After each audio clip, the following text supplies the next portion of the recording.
suddenly wake up trapped in a dark room. Your only source of light is a candle. There are 2 doors in front of you. Behind one of them, there's a tunnel that will lead you outside to freedom.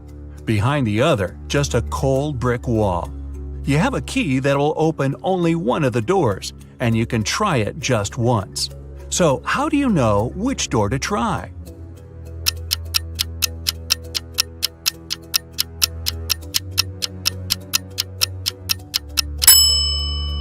Hold the candle up to each keyhole. The flame will move near the door that leads outside. You escape to freedom, but you need to send some important documents to your friend Beth. You can't mail them in a regular package because the precious papers will get stolen. So you put them in a box and lock it. But Beth doesn't have the key to this lock. How can you send the papers if you can't send the key to the lock separately?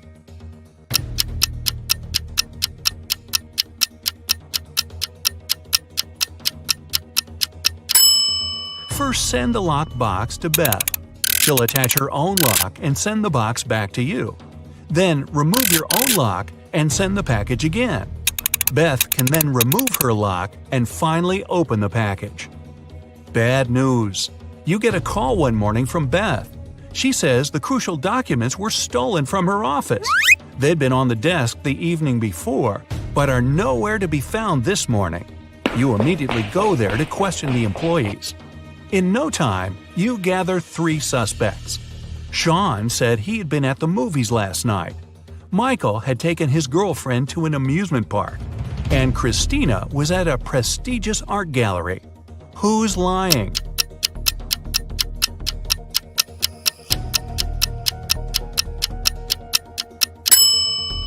Sean. His movie ticket isn't torn. Having been caught red-handed, Sean makes a break for it.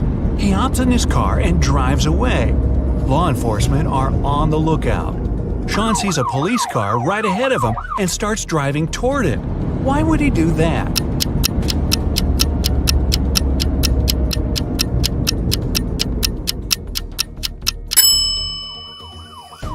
He was on a bridge. He needed to go toward the patrol car to get to the other side and make his escape. No such luck for poor Sean. He gets caught and locked up. But he starts hearing rumors of an inmate planning to break out. The guards have 2 suspects. First, a quiet bookworm who spends most of his days with his nose buried in sci-fi novels. The second, a big burly tattooed guy who's always working out. Who should Sean become friends with if he wants to get out of here?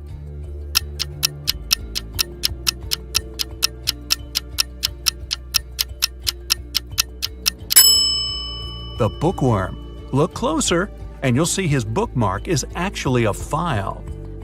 On Friday afternoon, the owner of that same prestigious art gallery discovered that 4 of the most famous artists' self-portraits had been stolen during an exhibition. The police show up to do an investigation, and now they have 3 suspects. Sarah, the artist, said she disappeared into one of the studios to paint. John, the security guard, explained he was just waiting outside and had no idea the portraits were gone. Daniel, the caterer, stated he was at a nearby store picking up extra napkins when the robbery took place. So, who's the thief?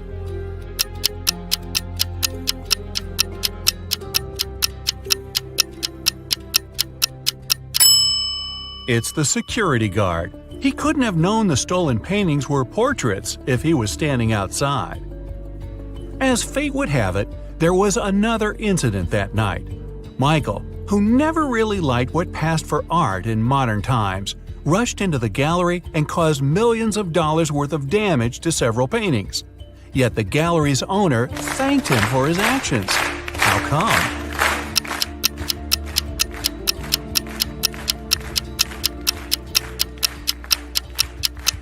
Michael is a firefighter. The water from his hose damaged several masterpieces, but he still managed to extinguish the fire and save many more works. They awarded Michael a big check in gratitude. He heads home just in time to get his 5 kids all packed up for a camping trip that weekend. Mike and his wife are really looking forward to having the weekend for themselves to relax. But when they woke up on Saturday, they discovered the check was missing from their safe. Once the officers showed up, they interviewed the 3 people who were in the house that morning. The chef said he was in the kitchen getting school lunches packed. The cleaner said he finished cleaning quickly that day and left early. The butler had just gotten back after taking the kids to camp 3 hours away. Who's lying?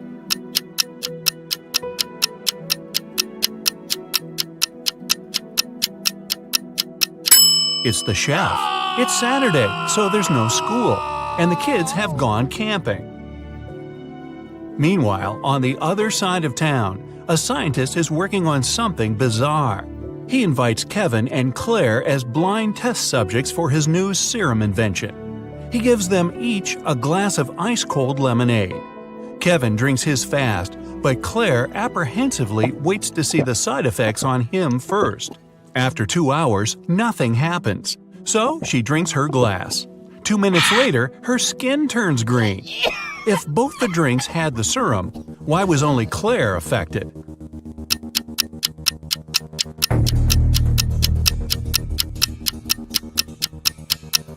The serum was in the ice. Since Kevin drank his fast, none of it got in the lemonade. Claire runs out of the lab in horror. She gets in her car and speeds off. As she's driving down a long, empty road, one of her tires pops off. Good thing she has a spare in the trunk. But here's the problem. She now has no lug nuts to put the spare on with. So what should Claire do?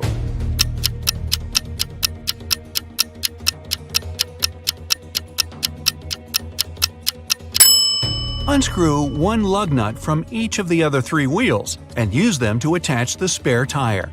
It'll be enough to get to the nearest garage safely. As Claire is putting on her spare tire, the scientist catches up to her.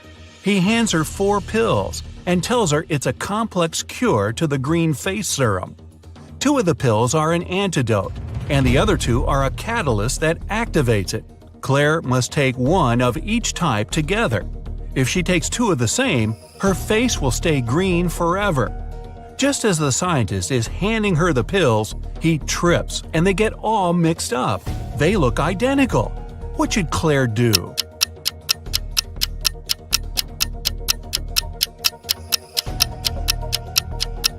Grind the tablets up, mix all the powder together, and divide it in 2 parts.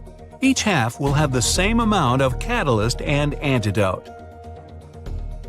It worked, and just in time. Whew! The next day, Claire has a big calculus exam. But funny enough, all the students in the class refuse to take it. Professor Miller can expel only 1 student for skipping the test. All of them know each other's names. If a student knows they'll be expelled, they agree to take the test. How can the professor make all the students take it?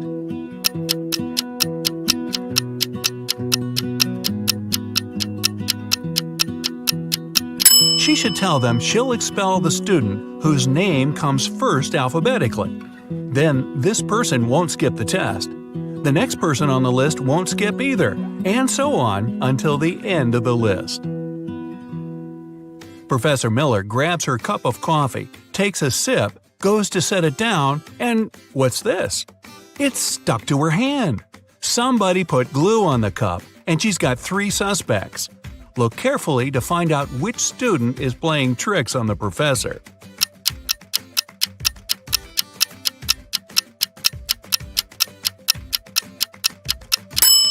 Sure, the first student has an awfully guilt-ridden look on his face.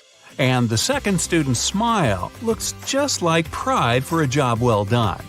But look closer at the third student's pocket. Yep, it's the tip of a glue bottle. Professor Miller is so annoyed by her class's shenanigans, she decides to change her career. Wow. She opens a shoe factory. She's so successful that she builds a second one in another city. But despite her success, the problems don't end. Her employees keep secretly taking shoes from the plant. What can she do to resolve the issue?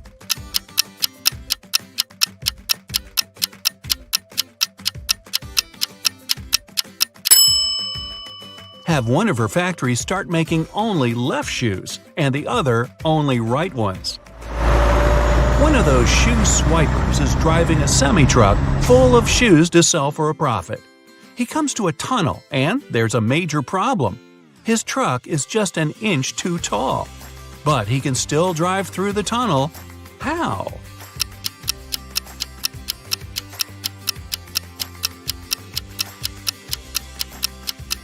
Let some of the air out of the tires. It'll lower the truck just enough. When the shoe swiper gets through the tunnel, he comes to a fork in the road. One goes to the town, the other to never-ending wilderness. There are guides standing at each. The catch? One always tells the truth, the other always lies. The driver doesn't know who's who, and he's only allowed one question. What should he ask to find out which road goes to town?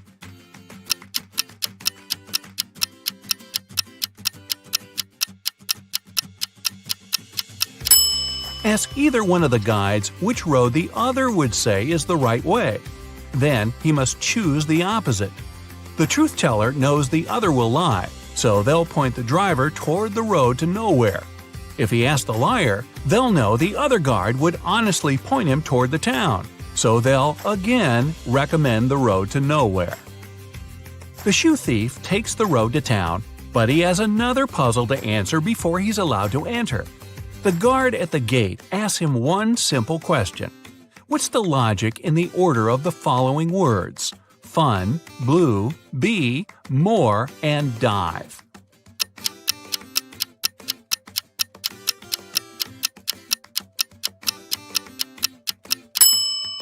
Every word rhymes with its number on the list. Fun 1, blue 2, bee 3, and so on. The shoe swiper finally settles down in this new town. Too bad for him, he can only use a payphone to make calls. One day, the phone breaks. He informs the phone company, but they do nothing. He tries again the next day. Same result. The third time, he finally gets them to come out and fix the phone. So, what did he say?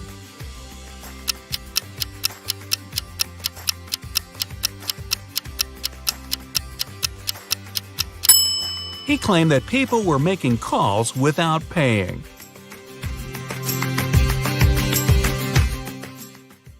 Kennedy was the most popular girl at school, and everyone wanted to go out with her. One day, during a class, Aaron, a guy who had been having a crush on her for years, received a text from the girl. But the text was all messed up, and he couldn't read it. He sent a question mark, but Kennedy only replied with a "figure it out." Can you help Aaron read the text?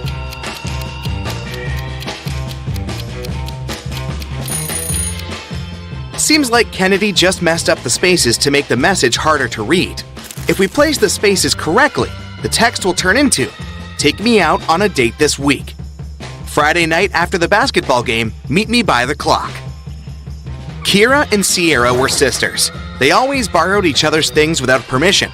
So one day, Sierra walked into her room and didn't find her favorite bracelet, which she knew Kira also loved. She got mad at her sister for going into her room and looking through her stuff, but Kira denied all accusations. Still, Sierra knew that her sister had been in her room. How did she know it?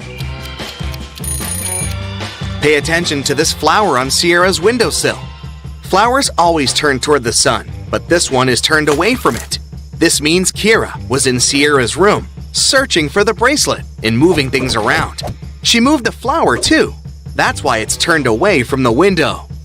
Okay, now I'll show you some emojis, and your task is to guess the animal. Here's the first one. S in nails.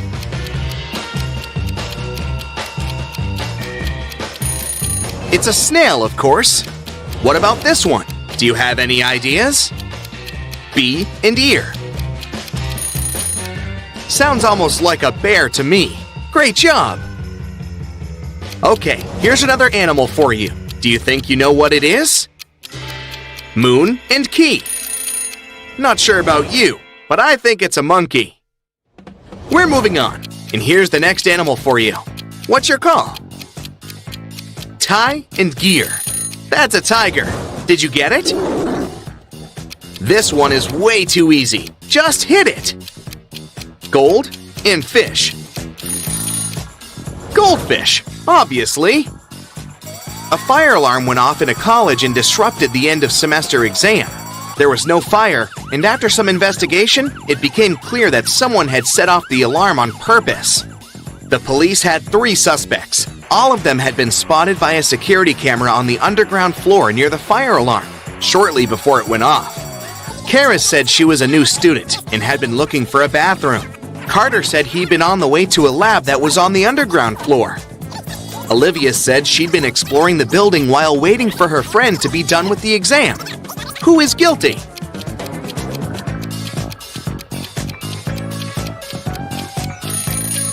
Karis. She said she was a new student, but it was the end of the semester.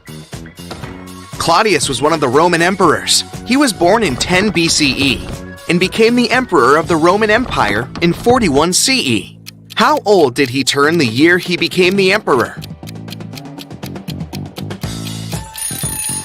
If you said 51, you might need to think a bit more. There's no year 0. After 1 BCE, when Claudius turned 9 years old, there was 1 CE. When he turned 10 years old, so in 41 CE, he turned 50. Someone in a little town kept stealing garden statues. Every time someone's statue was gone, they would get a text message from an anonymous number with 2 emojis. The police had been investigating the case, and finally, the geolocation led them to 3 suspects: Mr. Davidson, Mrs. Jensen, and Mr. Bowman. Can you tell who the thief is?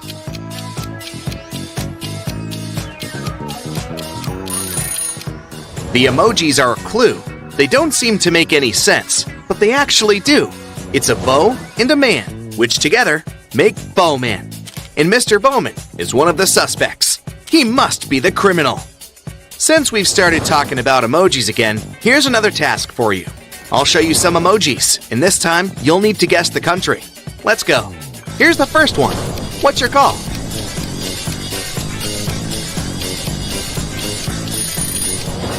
That's Chile, of course. What about this one? Do you have any ideas? It's pretty straightforward.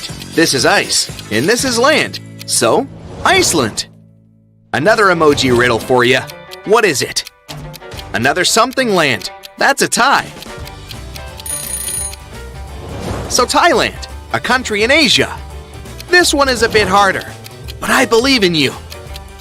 That's a bell, obviously, and that's a gym. It's Belgium, a country in Western Europe. Okay, the last country for you today. Here you go. What is it? Chain and an A. That's China.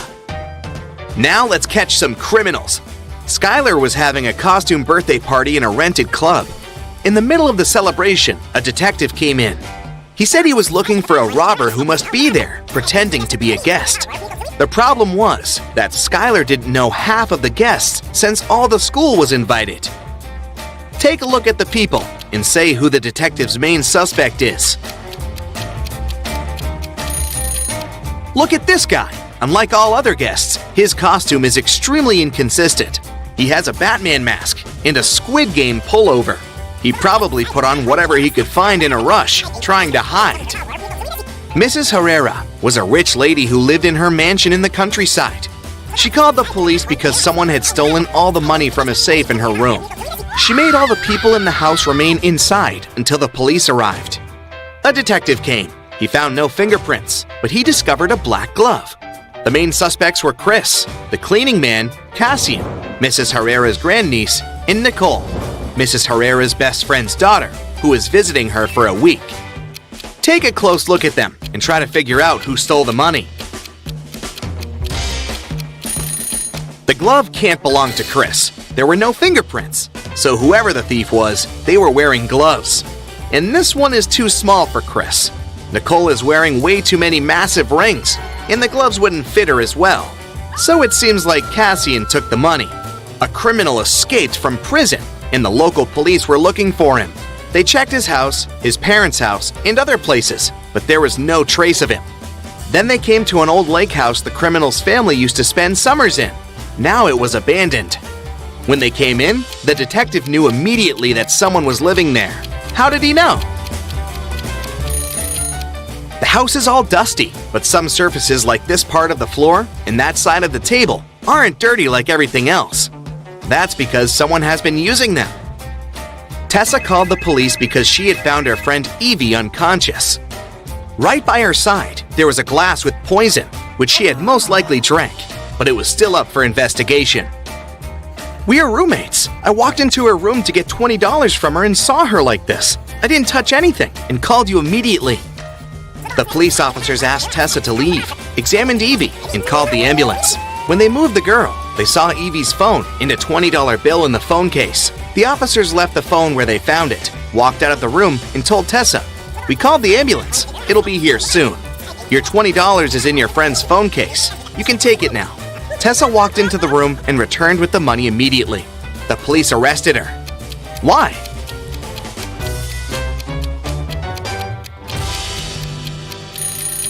If Tessa didn't touch anything, how did she find Evie's phone so fast? She knew where it was.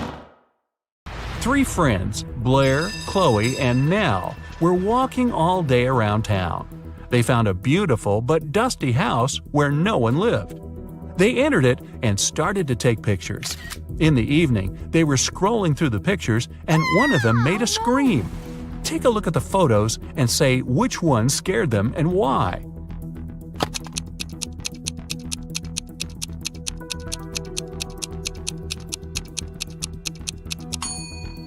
It's the first picture. There was no one in the house except for the girls, but on that picture, they're all 3 of them together, snapped from behind. Michelle was having a birthday party. She noticed her brother was eating in his room with some girl. However, she didn't know who it was. She got very curious, so after they left, she sneaked into his room to find some hints. There were 3 girls at her party: Jasmine, Sydney, and Nicole. Michelle immediately guessed who her brother was dating. Can you?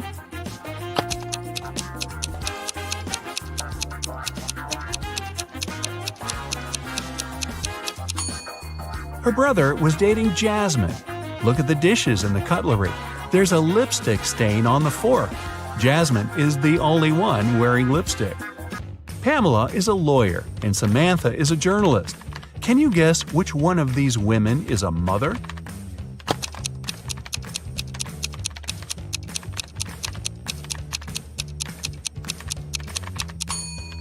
Take a look at the background. On the wall behind Samantha, there's some colorful marker scribbles. She must be a mother. Gianna was getting ready for her date. Suddenly, the lights in her apartment went off. She was almost ready and only needed her gloves. It was dark and she couldn't find a fitted pair. She only had gloves of 2 colors, brown and black. She was already late, so she decided to leave, taking several gloves with her. How many gloves should she take with her to be sure there's a pair of the same color?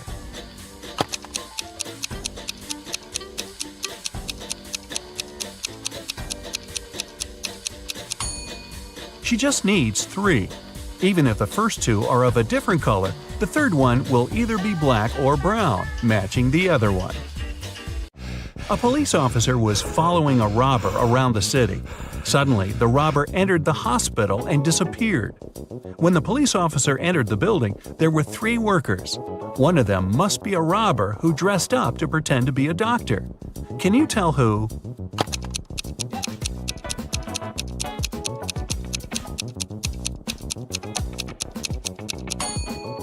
It's the man in the middle.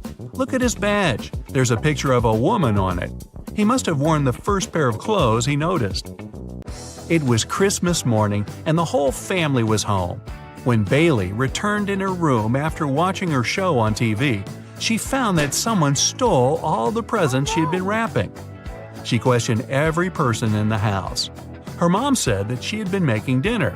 Her dad said he had been mowing the lawn. Her brother said he had been playing video games in his room. Who stole the presents?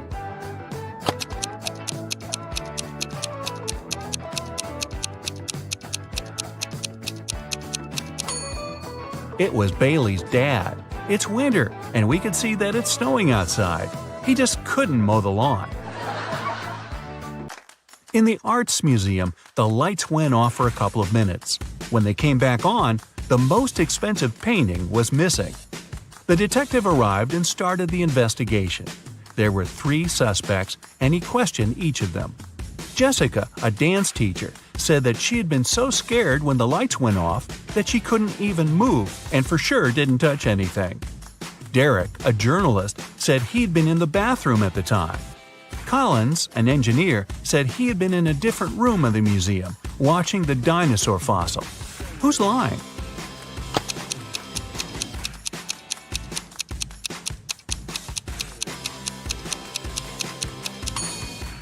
It's Collins. It's an art museum. There are no dinosaur exhibitions. Can you tell who's not a real werewolf?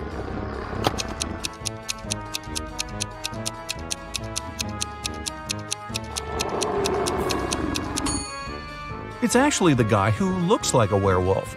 Werewolves only turn into wolves during the time of the full moon and at night. It's daytime now, so the guy must be just wearing a costume. Esme was having a walk in the forest. After the dawn, she tried to find her way back home, but got lost. Finally, she came across a witch's house and asked her to take her home.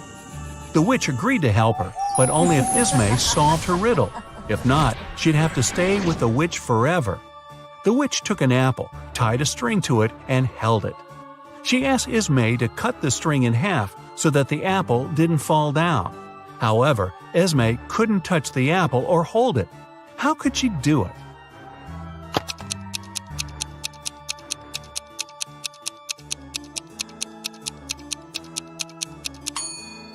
Esme should tie a knot in the middle of the string, make it into a loop, and then cut the apple. If it's raining at midnight, can you expect that in 72 hours it'll be sunny?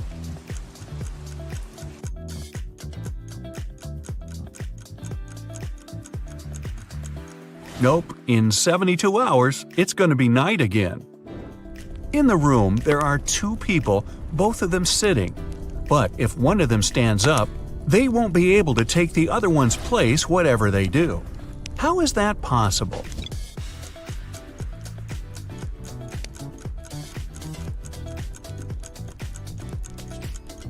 The second person is sitting on the first one's lap. A father tells his teenage daughter, "You arrived very late at 3 a.m. and made us all worry a lot.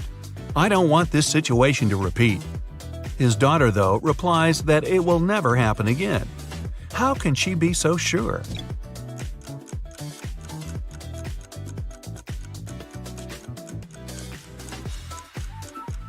The father was talking about the birth of his daughter. An art expert paid big money at an auction for a painting that he knew didn't cost anything. He was an honest man and didn't have any criminal intentions. Why did he buy this picture?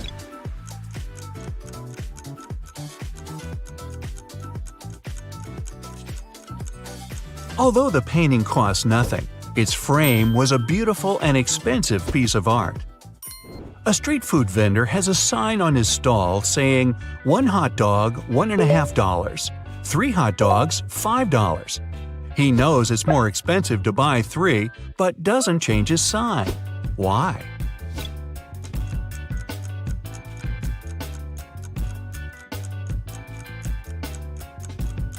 Each time a customer saw his sign, they would buy 1 hot dog, then another, and then a third one, totaling up to $4.50.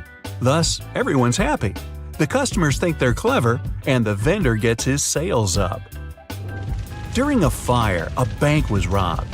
The security guard told the police that he wanted to save a bag of money, but he had to crouch to tie his boot just in front of the emergency exit. At that moment, the door opened and hit him on the head. When he came to, the money was missing. Why was the security guard arrested?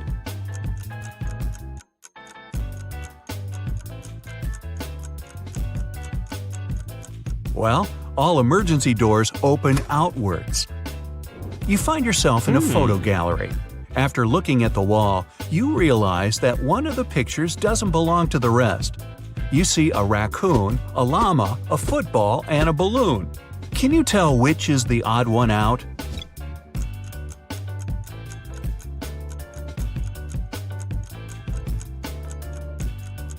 It's the llama picture. The other three objects have two double letters in their names, but the llama only has one double. There's a barrel of water in the yard. You look inside and say that it's more than half full, but your friend argues that it's less than half full. How to figure out who's right without using any measuring tools or removing water from the barrel?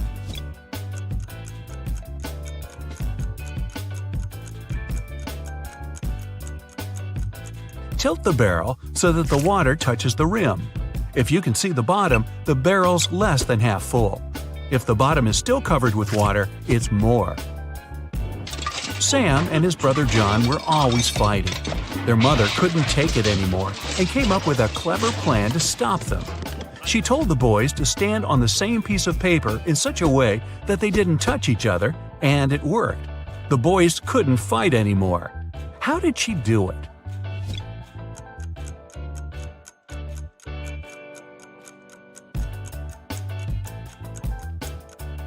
The woman slipped the paper under a closed door and made Sam stand on one side and John on the other. There is a bridge that is 1 mile long. It can hold only 5,000 pounds at one time. That's exactly the weight of the truck that's crossing it. The truck reaches the middle of the bridge and stops. Suddenly, a bird lands on the truck. Is the bridge going to collapse?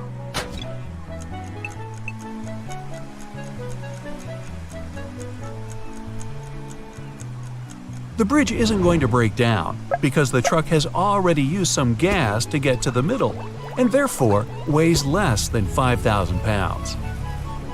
A young woman is sitting near the window. At first, she's deep in thought. Then, she suddenly decides to throw something out of the window. A couple minutes later, she drops on the floor unconscious. She's perfectly healthy and isn't prone to sudden faints. There was no one outside to have hit her either. So, what happened?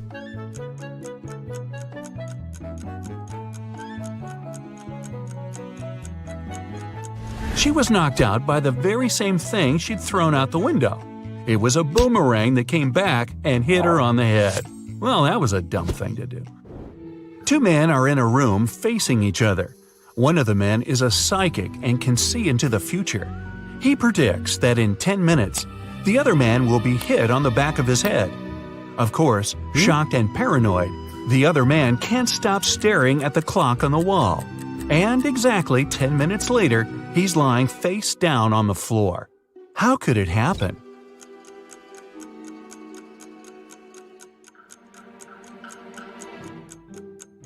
After 10 minutes, the man turned around to see if there was anyone behind him.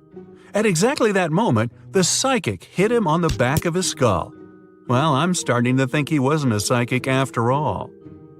Kira is a very independent young lady. 2 years ago, she moved into a one-story house in Alaska. Since then, she's been living there with her dog. Her house is made of sandstone, and it's pretty cozy and warm. Can you guess the color of the stairs inside?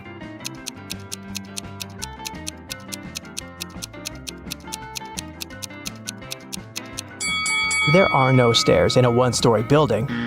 One day, Kira went to town to buy some dog food and meet with her sister, Mia. They went for a walk and stopped in front of these two houses. In each house, a family with two pets with dogs or cats lived there. Kira told Mia 2 facts about those houses. On the left, the family has a dog that likes dry food, but the other pet loves canned food. And the family in the house on the right has a 7-year-old dog and a newborn pet. Mia asked Kira, "Do both families have a cat?" Kira replied, "I'm not sure, but if you manage to guess the house with the cat, I'll give you $100. Can you guess which family is more likely to have a cat?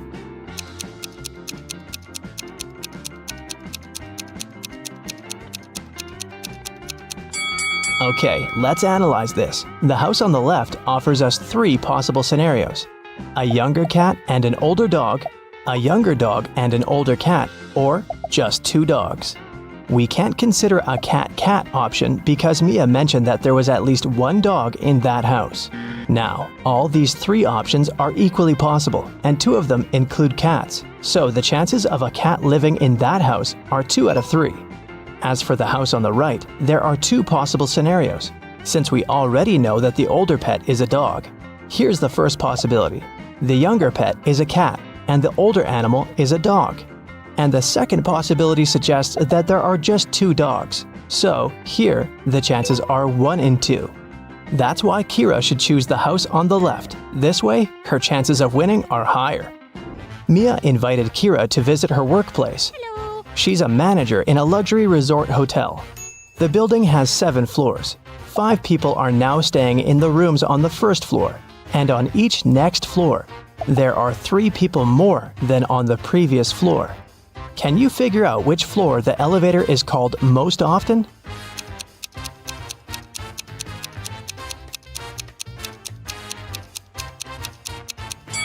To the first floor. Any person living not on the first floor has to call the elevator to get to their room.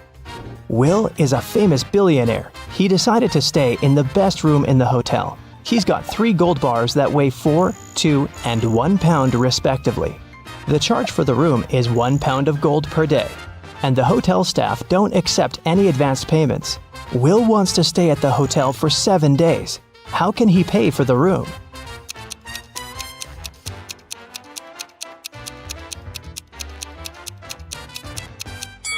Here's the scheme. On the first day, Will should give them his 1 pound bar. On the second day, he should give the 2 pound bar and take his 1 pound gold bar back. On the third day, Will should pay with the 1 pound bar again. And on the fourth day, the guy should give the 4 pound bar and take both the 1 and 2 pound gold bars back. On the fifth day, he can pay with the 1 pound bar. On the sixth day, he can give them the 2 pound bar and take the 1 pound bar back. And finally, on the 7th day, Will should pay with his last 1 pound gold bar. Will offered Mia a deal. If you crack my riddle, I'm going to give you the biggest diamond from my collection. He arranged these matchsticks in a square, which contained 4 smaller squares. Can you remove only 2 matches so that there's only 2 squares instead of the 5? Mia nailed it right away. What about you?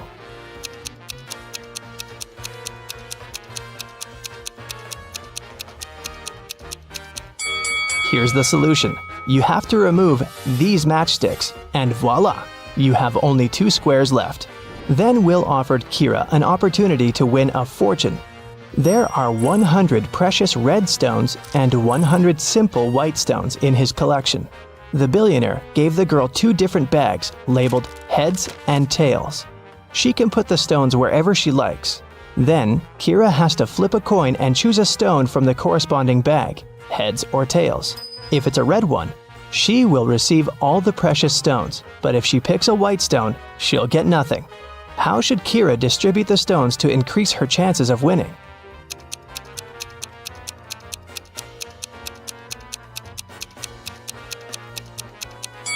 If she puts just 1 red stone in one bag and all the other stones in another, her chances of winning will be 3 and 4. Let's wish her luck. There are both humans and werewolves in the lobby of this hotel. They look very similar, so you can't identify who is who by their appearance. Both people and werewolves tell either only the truth or only lies. These 2 handsome gentlemen came up to Mia and Kira. Adam said, "Bill is a lying werewolf and I'm a human." And Bill said, "Adam is telling the truth." Can you help Kira and Mia decide who these 2 guys really are?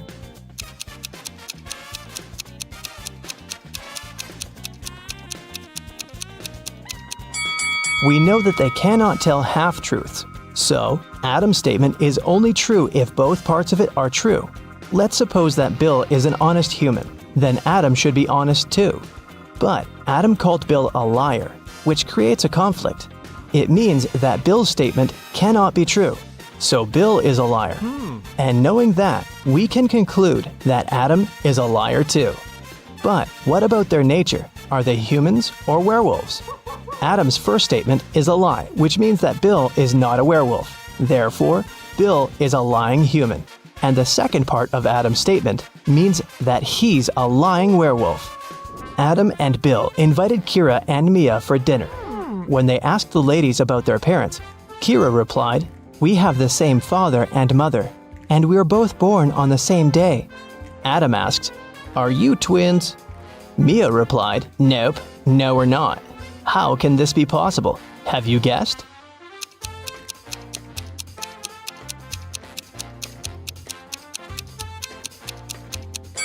Kira and Mia are not twins. They're two of a set of triplets. They have a third sister, Sophie. Hi. Kira and Mia went to the swimming pool. They saw 10 swimmers chilling on sunbeds near the pool. 2 of them decided to jump into the water. How many swimmers remained near the pool at that moment?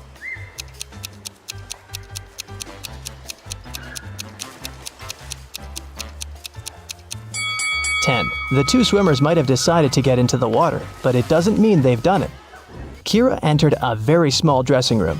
There were 4 cats sitting in 4 corners. There were 3 cats across from each cat, and at each cat's tail, there was 1 more cat. Can you tell how many cats there were in the room?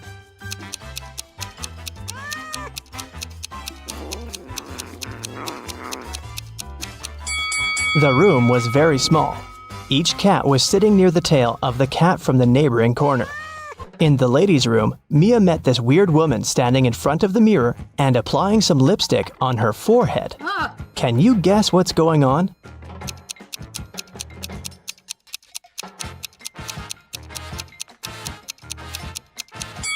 She's trying to make up her mind. In the basement of the hotel, Mia and Kira found a barrel with no lid and some milk in it. Kira said, "Whoa, this barrel of milk is more than half full." Oh. And Mia said, "No, it's not. It's less than half full." Yes? Without any measuring tools or pouring any milk out of the barrel, how can they easily determine who's right?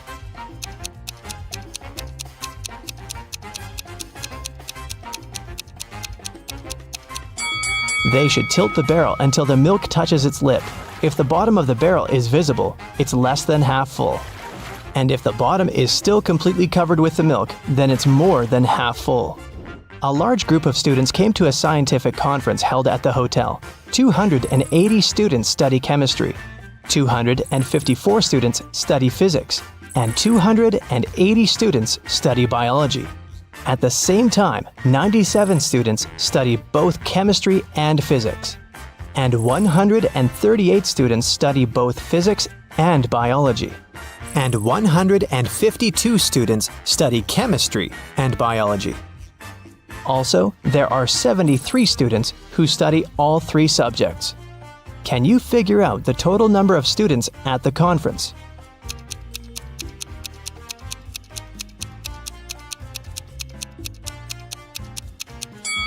Take a look at this Venn diagram. Now, it's obvious that the total number of students is 500. Mia gave Kira 3 shoe boxes labeled red, blue, and red and blue. She said, "I labeled the boxes incorrectly. You can only open one box of your choice and then label the boxes correctly. If you do it, I'll give you all these shoes." Can you help Kira label the boxes?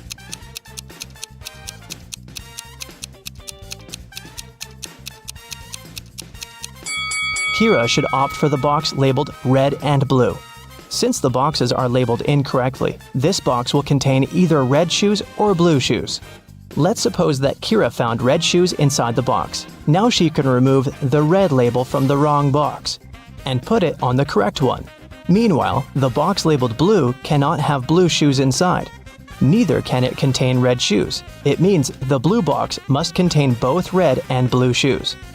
Now, Kira has only one remaining box that she can label as blue, and if inside the red-blue box there's a pair of blue shoes, Kira can use the same logic to label the remaining shoes. Take a look at the table. How many matches can you see?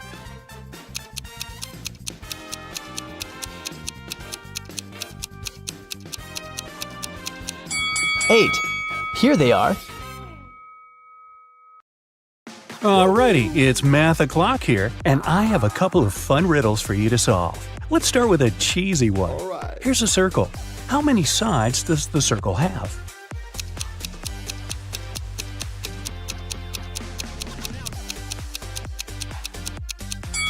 There are two, the inside and the outside. It was Aviana's birthday, and she went to buy herself an ebook she'd been dreaming about. The ebook and the case cost $150 in total. If the ebook was $100 more expensive than the case, how much did each item cost?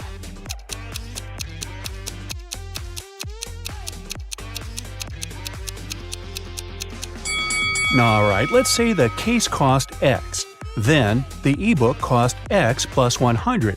Together, they cost $150. So X, the case, plus X plus 100, the ebook, are equal to 150. Now, solve the equation.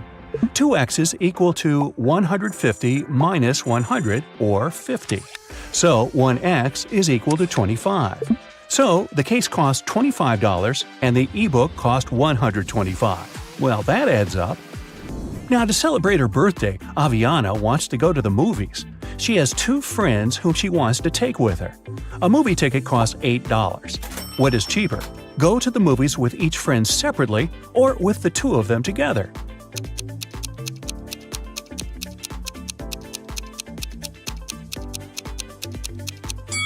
Of course, it's cheaper to go with the two of them together. If she goes there 2 times separately with each friend, she'll have to buy a ticket for herself twice. So she'll buy 4 tickets. But if they go together, she will only buy 3 tickets. Yes! 5 friends met for the first time in 5 years. Each one shook hands with each person in the group, but only once. How many handshakes were made?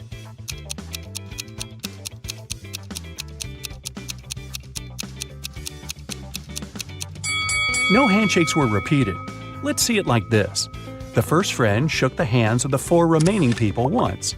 Then the second friend had already shared a handshake with the first person, so they shook hands with 3 more people. The third friend had shaken hands with the first 2, so he shook hands with 2 more people. And then, finally, friends 4 and 5 shook hands too. 4 plus 3 plus 2 plus 1 is equal to 10. So there were 10 handshakes. Brinley has to sneak into her mom's computer to delete some emails she had accidentally sent her. Ooh.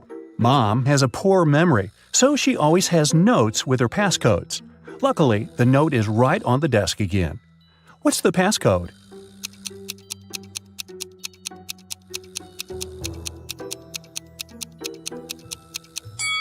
Every number equals the number of circles in it, so the last number is equal to 3. It's a 5-digit number, so try 82193. Danica and Elora are best friends who live in different parts of town but study in the same college. Every morning they leave their houses at the same time and first meet at a cafe to drink some coffee before classes. Danica goes there by car and Elora goes by bike. When they met, which girl was closer to Elora's home?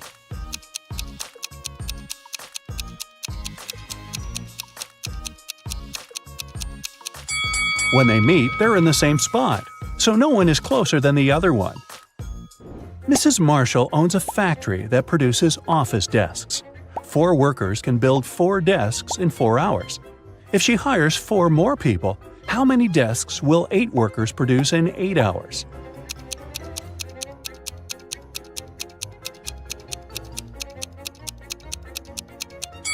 If 4 workers produce 4 desks in 4 hours, it means that each worker produces 1 desk in 4 hours. So 8 workers will produce 8 desks in 4 hours, or 16 desks in 8 hours. Maya has 4 pens, a blue one, a black one, a red one, and a green one. They lay on the table in some order. Here are some hints. 1. The green one is somewhere in the middle. 2. The blue one is to the left of the black one and to the right of the red one. 3. The red pen is right next to the blue one. So, what's the order of the pens?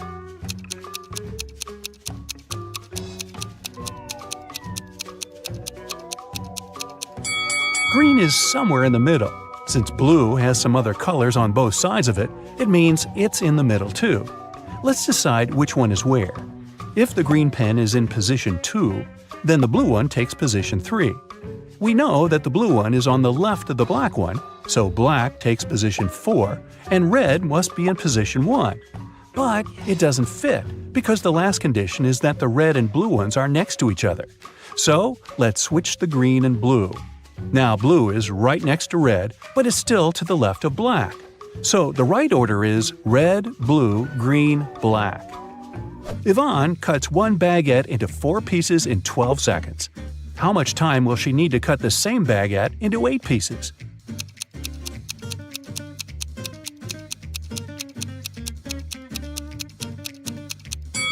"28 seconds.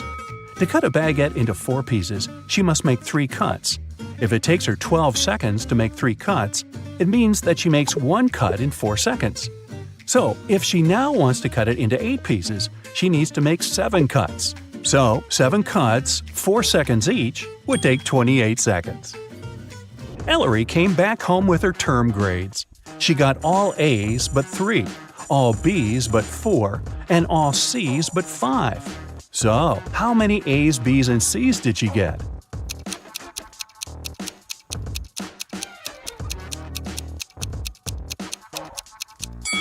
Let's start with A's. They are all but 3, so there are 3 B's and C's together, which is either 2 C's and 1 B or 2 B's and 1 C. Let's start with the first option. If it's the case, there are 4 A's and C's. If there are 2 C's, then she has 2 A's too, also. The condition all C's but 5 tells us that if there's 1 B, there must also be 4 A's, not 2. So it can't be. If there are 2 B's and 1 C, then from all B's but 4 and 1 C, there are 3 A's. From all C's but 5 and 2 B, there again must be 3 A's. So he has 3 A's, 2 B's, and 1 C. Nice work, Ellery! You are outside a room with 3 switches in the off position. One of the switches turns on the light bulb in the room. You can turn on as many switches as you want, but you can only walk into the room once. How can you find out which switch turns on the light?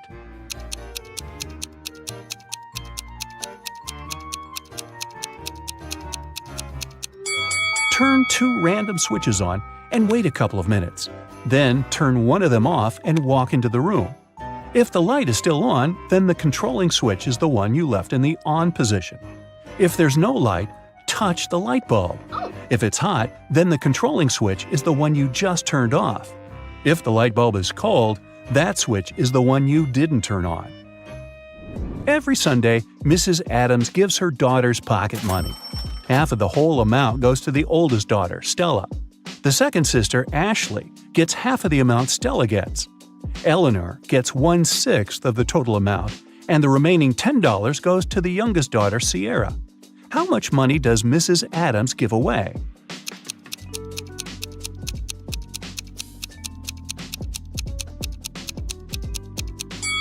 Seems like Stella gets 1/2 of the money, Ashley gets half of a half, which is 1/4 of the original sum, and Eleanor gets 1/6. They're all a fraction of 12s. So Ella gets 6 12s, Ashley gets 3 12s, and Eleanor gets 3 12s. Together, it's 11 12s, which means that Sierra gets 1/12, which is $10. So Stella gets $60, Ashley gets $30, Eleanor gets $20, and the whole sum is $120. Hey, if I were Sierra, I would complain. Annabeth is going by train to visit her best friend, Brooke. The train is 500 feet long, and it's moving at a speed of 500 feet a minute, and it's now traveling through a 500-foot-long tunnel. How long will it take for the train to go through the tunnel?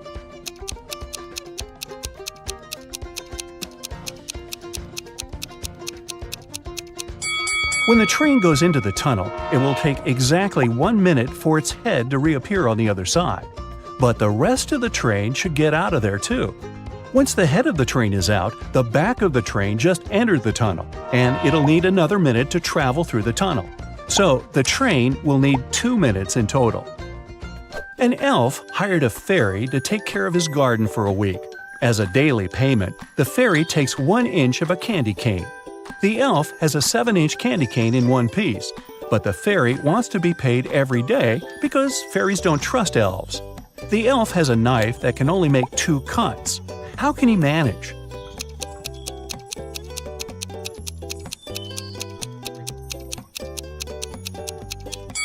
He should make 2 cuts and divide the candy cane into the pieces of 1/7, 2/7, and 4/7.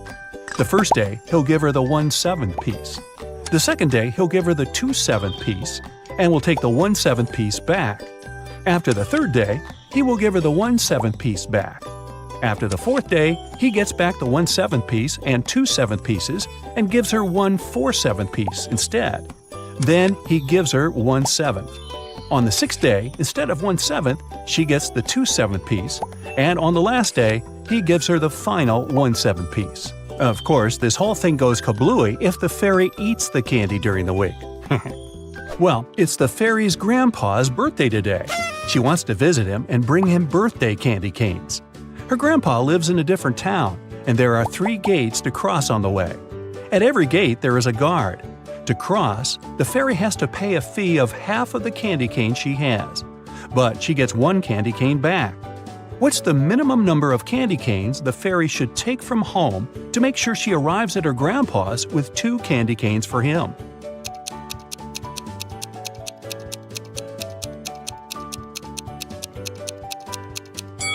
She should take just 2. At every gate, she'll have to give away half, which is 1, and she'll be getting that one back. Ooh, tasty! You turn right and immediately bump into a huge guard. Your heart skips a beat and you get paralyzed with fear. To your surprise, the guard looks down at you and asks, "Want to pass?" Speechless, you just nod. Okay. You see, no one here wants to play riddles with me. If you solve one of my riddles, I'll let you go and won't tell anyone I've seen you. Deal? You nod again, and here comes your riddle. What is that invention that lets you see right through walls?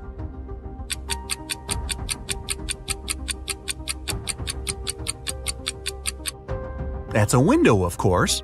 The guard smiles and says, "Beware of the vampires." Then he moves aside, letting you go. Wow, that was close. And vampires? This gives you chills, but you have to keep moving and get out. And again, another door that requires a passcode. Can you crack it? There's a hint again. You should continue the sequence. OTTFFSSENT.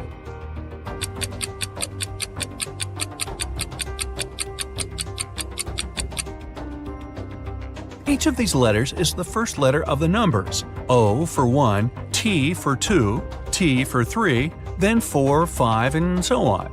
The last stands for 10, so the next 4 are ETTF, 11, 12, 13, and 14.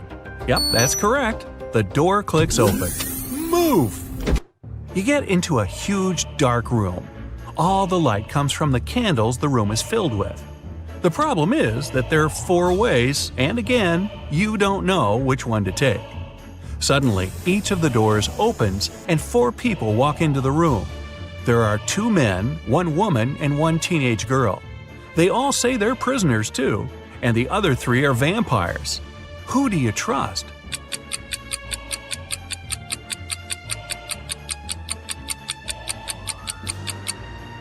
You should trust the second man. He's the only one who casts a shadow from the light of the candles. The other 3 don't, so they must be vampires. So you rush to the man and you shut the door behind yourself. It'll probably slow them down for a while. As you're running, the man tells you he's been here for at least 3 days. The next obstacle is something he couldn't solve by himself, so he couldn't get out. There's just one try, and if you fail, the exit gets blocked for 24 hours. Finally, you come across another door with a robot guarding it. To let you go, the robot needs you to say the password. The tricky thing is that the password is different each time. The man said that as he was hiding in the room, he saw the vampires passing it twice. The first time, the robot said 12, and the vampire said 6. The other time, the robot said 6, and the vampire said 3. When the man approached the robot the last time, the robot said 8. The man replied 4, but the robot didn't let him in. The door got blocked, so it wasn't the right answer. You nod and approach the robot. The robot says 4. What is your answer?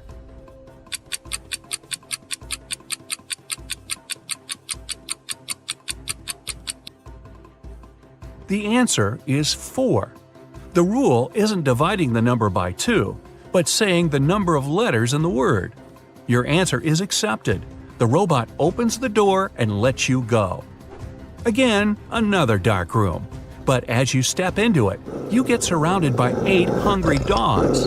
In the middle, there's a meat cake standing so high on the table that the dogs can't reach it. To calm them down and make them your friends before they make you their dinner, you have to feed them the cake. But here's a tricky thing. The knife is magical and can only make 3 cuts. After 3 cuts, it disappears. Your task is to divide the cake into 8 equal pieces with these 3 cuts. How can you manage that?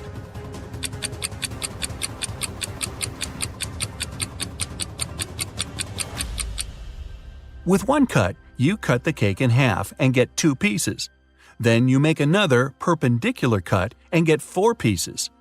With your last move, you have to cut the cake in the middle horizontally, splitting each of the 4 pieces into 2 at once. Great job! Adding large numbers in your head when you don't even have a piece of paper can be difficult. I have a method for you that will make it way easier. Just make all the numbers you need to add a multiple of 10. Let's take 2 3-digit numbers as an example. 543 plus 339. Even adding these numbers on paper can be challenging, but rounding them up will make it much more manageable. In this case, 543 is rounded up to become 550, and 339 turns into 340. Now, adding these 2 is not much of a problem, so let's do it. 550 plus 340 equals 890. Cool, but that's not the answer to the original equation. To determine that, we need to remember how much we added to the initial numbers. That would be easy. We just need to subtract the original numbers from the rounded up ones. The results look like this. 550 minus 543 will be 7, and 340 minus 339 will be 1. Now add 7 and 1, and you'll get 8. That's how much extra we have in our rounded up sum. So the only thing left to do now is subtract 8 from 890, and you'll get your final result. 890 minus 8 is 882. And the answer is 543 plus 339 is 882. Finding any percentage that can be divided by 5 of any number using just your head is actually no big deal if you know your times tables well enough. Say you see a 5% discount to something you want to buy in a store, and you'd like to know the exact amount of money you're going to save. Let's count. Let's assume your purchase without the discount is $142. You need to determine 5% of that sum. First, move the decimal point left by 1 digit, which would give you 14.2. Now divide this number by 2, and you'll get 7.1, which is also the answer to your question. The principle is simple. Finding 10% of any amount is easy, because you only need to move the decimal point left by 1 place, which we did in our first step. And 5% is 10% divided by 2, right? So that's why we divided the resulting sum by 2 as well. Finding any percentage that's a multiplier of 5 can be done in a more or less similar way. Let's take 35% of 324 as another example. Again, move the decimal point left by 1 place, getting 32.4. Now, you need to do 2 different actions with this number. First, multiply it by 3, which will get you 97.2. Second, divide the same number by 2, resulting in 16.2. And now, all that's left to do is add these numbers. 97.2 plus 16.2 equals 113.4. That's your answer. 35% of 324 is 113.4. Let me explain in case you didn't get all these calculations. First things first, you divide the number by 10 and move the decimal point left. Then, you need to multiply your number by 3.5. It's not easy to do it in your head, so you separate the numbers before and after the decimal point.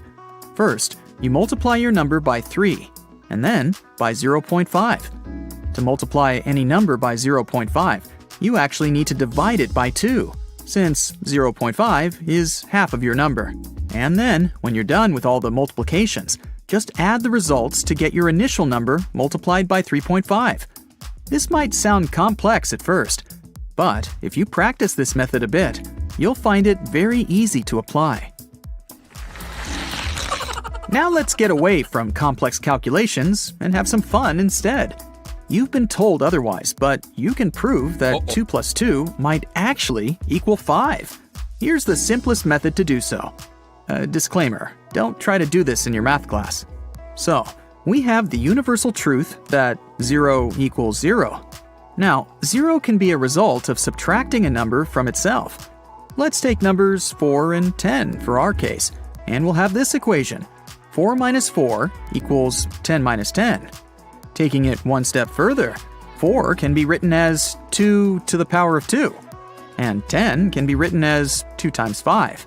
In the end, we get this equation.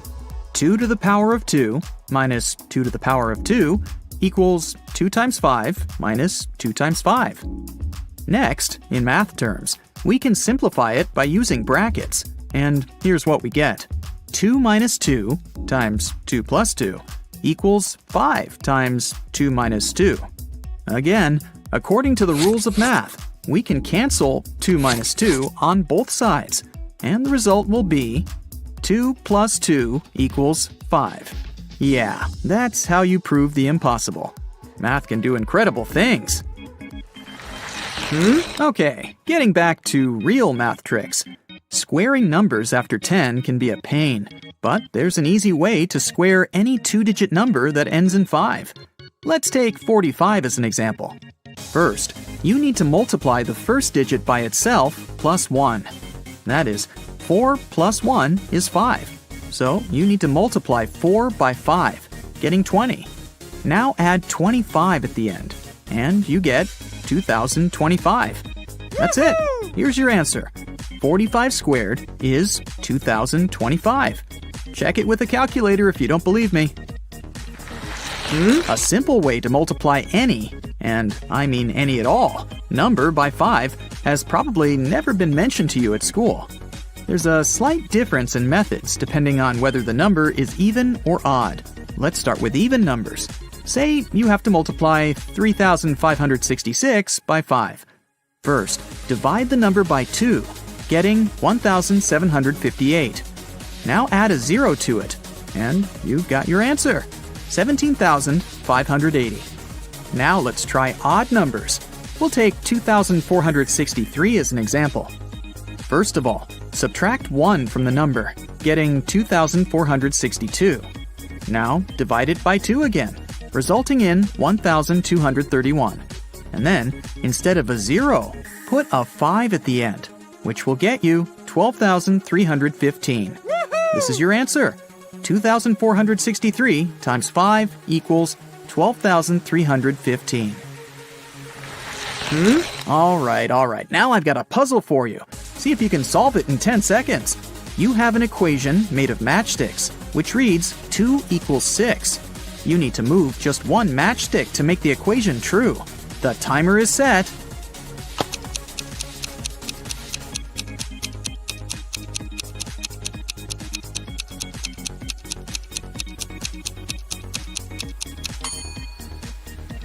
Again, this is a puzzle, so there's no conventional solution to it. If you move one matchstick from the left side and put it so that its middle is on top of the 1 on the right side, you'll get a square root symbol, and thus the equation is true. 1 equals the square root of 1. But there's also a second solution. You can move one of the matches forming a V in the right part so that they form an X instead. This way, you'll get 11 written in Arabic numerals that equals 11 written in Roman numerals. Problem solved. Let's have another math riddle, shall we? A book costs $1 plus half its price. How much does the book cost? I'll give you 10 seconds again, or just pause the video if you need more time.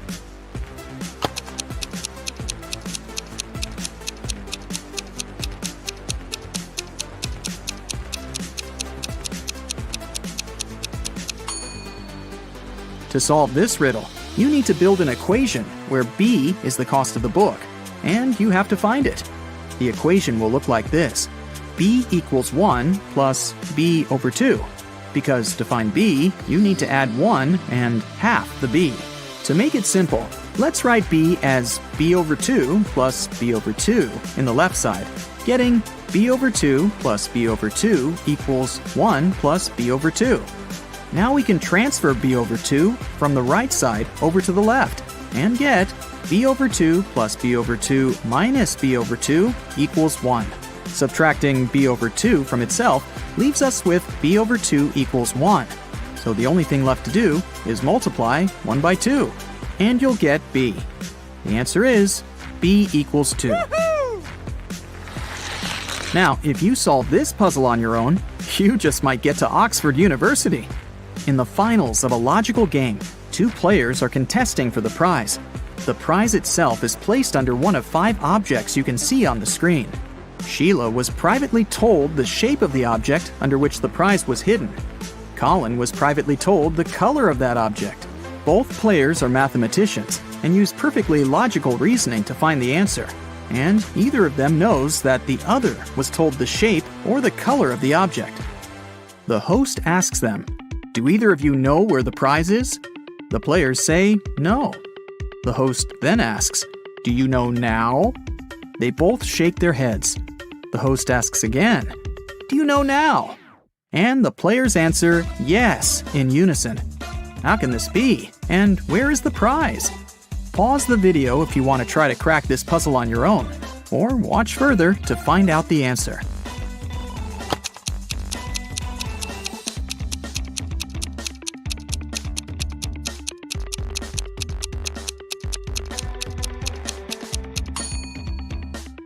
So Sheila was told the shape of the object. So for her, it would be either the red or green triangle, either the green or purple circle, or the only square there is, the red one. Colin was told the color of the object. So for him, it's either the red triangle or square, either the green triangle or circle, or the only purple circle there is. When the host asked whether either of them knew where the prize was, and they answered no, they both got new information. For Sheila, it was definitely not the square, and since Colin didn't know the answer either, it wasn't the purple circle. Colin used the same reasoning, so they both eliminated 2 options. After the second question, neither of them still knew the answer, and they got new info again. Sheila was left with 2 triangles and 1 circle. She knew the shape of the object, so if she still didn't know where the prize was, it couldn't be the circle. And Colin was left with 2 green and 1 red shape. Since he knew the color but didn't know the answer, it couldn't be the red one. Thus, 2 more objects were eliminated for both. And finally, after the 3rd time the host asked them about the prize, they knew for certain that it was the green triangle, using only their initial information. The worried wife. Jason got into a car accident and lost his memory. When he came around in his hospital room, he saw 3 young women near his bed, but the man couldn't remember who they were. Each of them claimed to be his wife. The doctor told him Jason had to stay in the hospital for at least 1 more week. "Sweetheart, what am I supposed to do if you never remember me?" The woman on the left was sobbing bitterly. "Honey, I'm so worried. Let's go home. I don't like it here. I'll take better care of you at home," the one in the middle exclaimed. The girl on the right was furious. "They're trying to steal you from me. Let's leave this place right away." Which lady is the man's wife?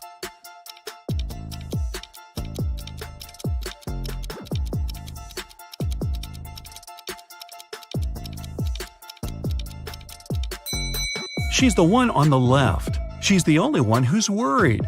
The other 2 want to take Jason away from the hospital, but he's injured and needs medical care. The inheritance. Jim's uncle Archibald was a wealthy man who loved playing pranks on his relatives. That's why, when he passed away, no one could find his will.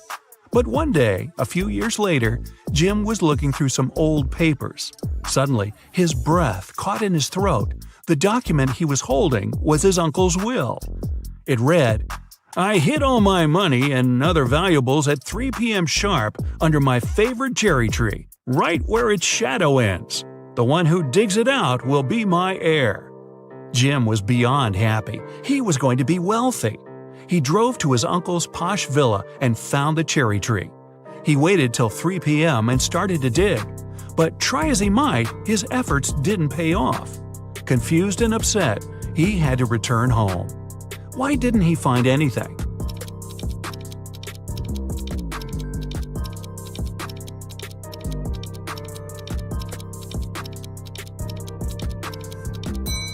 It's been several years since Jim's uncle hid his valuables. The tree has grown taller, and its shadow has become longer too. Who's poor? These two girls are putting on their makeup and getting ready to go out and have fun.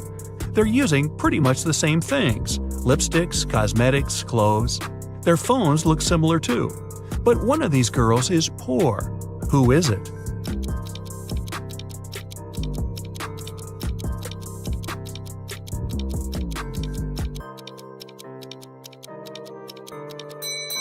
Take a closer look at the girl on the left. Her phone gives her away. It's an obvious knockoff. But then again, she saved some money. She won't be poor for long. Who is it? Mark and Liza had been dating for 2 years. One day, the guy came to his girlfriend's house. He was going to propose to her. But when he made it there, he found Liza with another man. Mark was furious. The other guy got scared and rushed out of the house. Liza was shouting it was her brother, but Mark knew better. Unfortunately, he hadn't seen the guy's face clearly. When he ran outside, he saw 3 men. Which one is Liza's lover?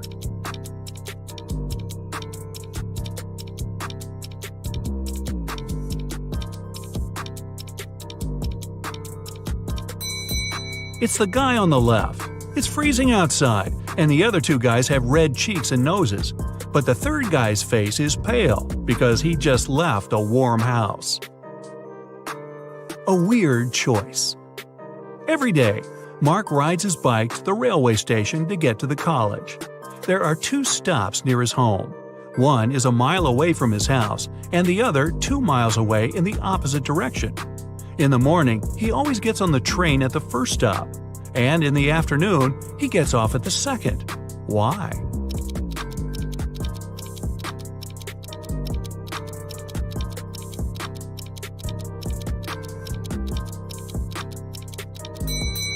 Mark's home and the stations are on the hill, and this method allows the guy to ride his bike down without any effort. A money problem. A notorious criminal caught rich businessman Brian and locked him in a room. "I won't let you go until you double the money I leave for you." And the criminal put $5,000 on the table. By the time he returned, Brian had already doubled the money. He hadn't left the room or communicated with anyone. Then how did he do it?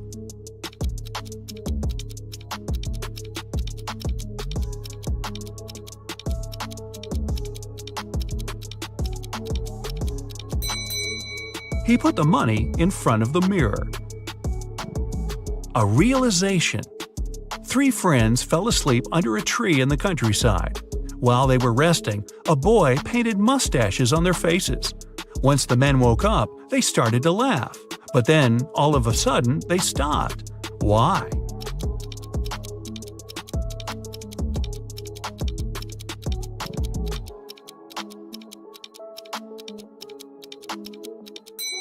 At first, they saw the mustaches on their friends' faces and found it funny. But then, they realized their friends were laughing too. It meant they had mustaches on their faces as well. I have a math workout for you today, but first, let's have a little warm-up. How many ducks do you see in this picture?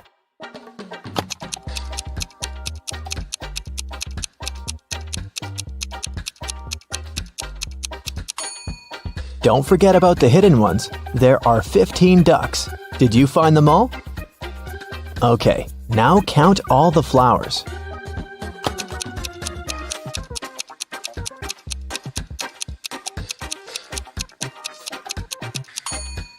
Right, there are 17 of them. Can you spot 3 differences between these photos?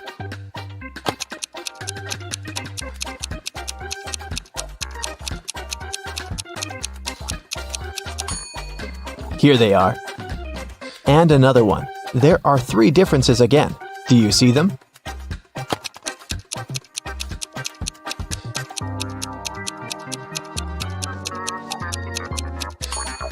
Okay, here they are. Good job. Okay, now a bit of math for you.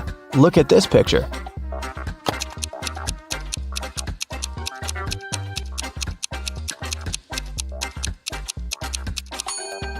The only number multiplied by itself that gives 25 is 5, so this shape equals 5. This way, the other shape from the second equation is 4. 4 and 6 make 10, so the red circle equals 6. Then, 5 multiplied by 6 gives us 30. This one is similar, but a bit harder, so be very attentive.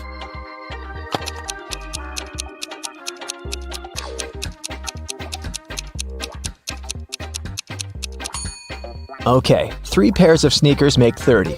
Then 1 pair equals 10. Then 1 cat with a whistle must be 5. In this case, 2 whistles equal 4, so 1 whistle is 2. Now the last one. A pair of sneakers is 10. We know that a cat with a whistle is 5, but this kitty doesn't have a whistle. But since a whistle is 2, the cat without a whistle must be 3. And a whistle equals 2. So, it's 10 plus 3 multiplied by 2, which is 16. Ava and Dakota are sisters. When Dakota was 18, Ava was half her age. Now that Dakota is 26, how old is Ava?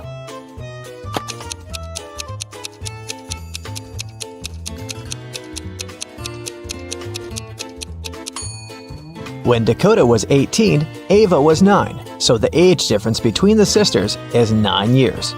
If Dakota is 26 now, then Ava is 17. When Polaris was 16 years old, her mother was 39. If Polaris's mom is twice her daughter's age, how old is Polaris?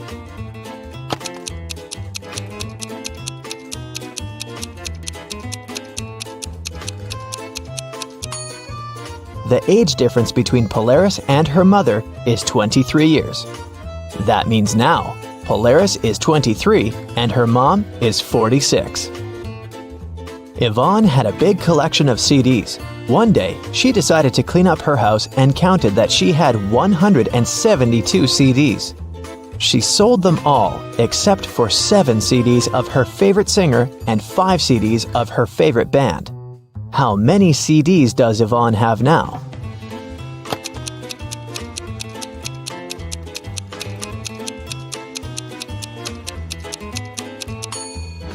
Well, if she gave up all but 7 plus 5, it leaves her with 12 CDs. In PE class, all students were standing in a circle. If the 5th student was exactly opposite the 12th student, how many students were in the circle?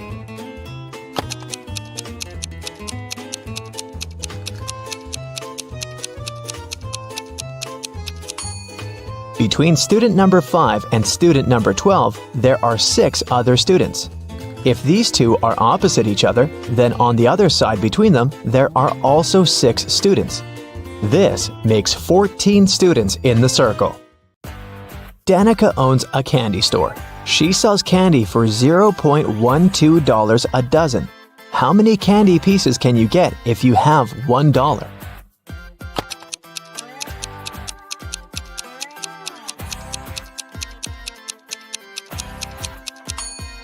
$0.12 for a dozen mean that one candy costs 1 cent. So if you have $1, you can get 100 candies. For casting a spell, Flora should put these stones in the correct order. She has 4 of them: purple, green, red, and blue. The instruction says, 1. The red one only has 1 stone next to it. 2.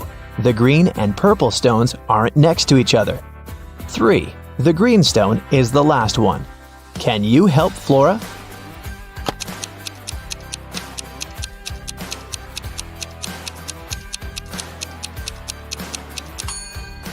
If the red stone only has 1 other stone next to it, then it's either the first one or the last one. But since green is the last one, then red is the first one. If the green and purple stones aren't next to each other, Then there's the blue stone between them. So, the correct order is red, purple, blue, and green. Brandon is the brightest student in his college. The next evening after graduation, he received this mysterious letter. The note said, "We have a job for you." He turned the note around and saw this message. Brandon cracked this encoded puzzle right away. What about you?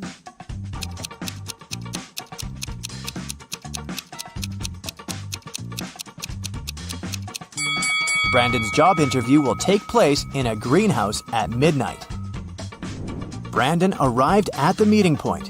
He looked around and saw a gardener lying unconscious on the floor. Brandon called the police. Experts said that someone had poisoned the gardener. Brandon called 3 people and questioned what they were doing today. Allie, the gardener's assistant, said, "Today was my day off. I've spent all my time at a pool party with my friends." The gardener's wife, Lily, said, "Oh my, I can't visit him immediately. I'm on a business trip in Rome." And the gardener's boss, Dan, said, "I had lunch with him today, and he looked perfectly fine." Brandon spotted who was lying right away. What about you?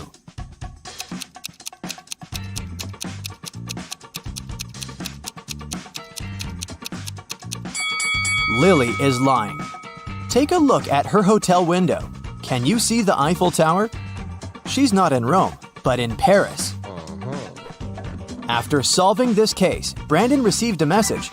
"Congratulations, you've passed the first stage. See you in the basement." Brandon went downstairs and faced this combination lock. Now he needs to open the door to move on to the next level of his job interview. Can you help him crack the code?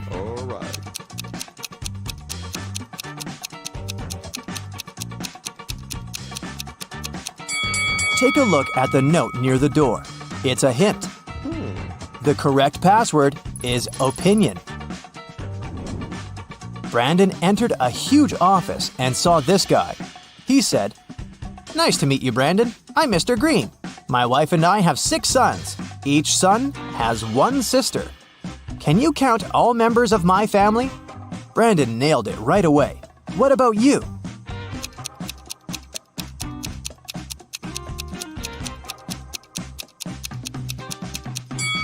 Nine. Mr. Green, Mrs. Green, 6 sons, and 1 daughter. The daughter is a sister to all 6 sons. Brandon's next task is to solve a robbery case. Last night, someone smashed a window in the local bank office to break in.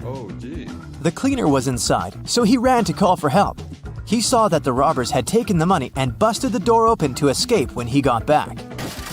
He tried to clean the mess, and some glass fragments got stuck in his sleeves. Brandon looked over the crime scene. He knew for sure that the cleaner was lying.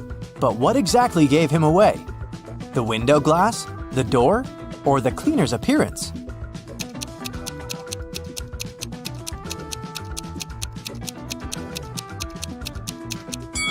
The door frame was broken outwards, indicating that whoever was inside broke out, which fits the story. The glass can shatter in all directions. Still, not enough evidence to prove that the cleaner's lying, but his arms are covered in glass. He did say that he was cleaning up, but those tiny shards indicate he was standing very close to the window when it was broken. And, probably, he was the one who had smashed it. After solving this case, Brandon received the next task, to make this equation correct by moving just 1 matchstick. Do you have any ideas?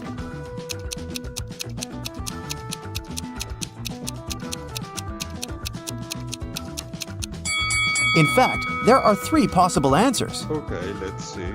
8 minus 4 equals 4. 5 plus 4 equals 9. And 0 plus 4 equals 4.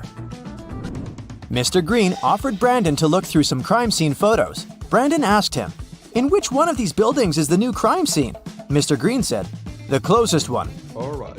Can you help him spot which of these buildings is closer?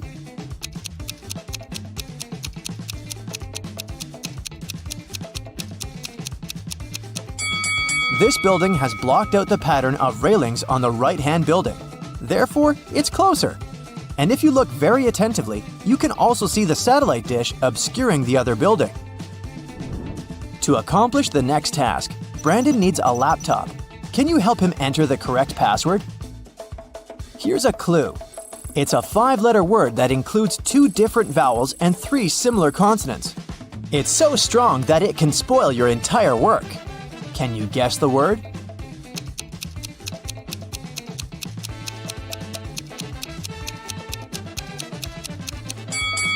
It's an error. Brandon saw this picture on the screen. His task is to spot which direction the car is moving, left or right. Can you help him?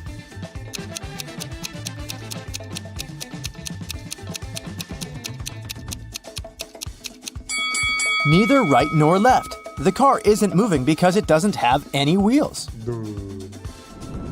Here's the next task for Brandon.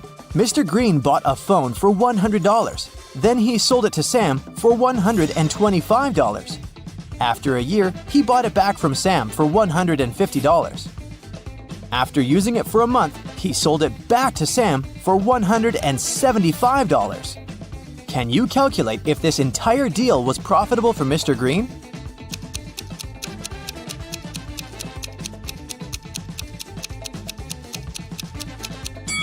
In the first deal, Mr. Green made a profit of $25 from Sam. Mr. Green got a $25 profit again from Zach in the second deal. Therefore, the entire deal was profitable for Mr. Green, and he made a total profit of $50. Brandon woke up in a forest. He wandered around for a while and met these 3 ladies. They all claimed that they had gotten lost in the woods 2 months ago. Can you spot any liars among them?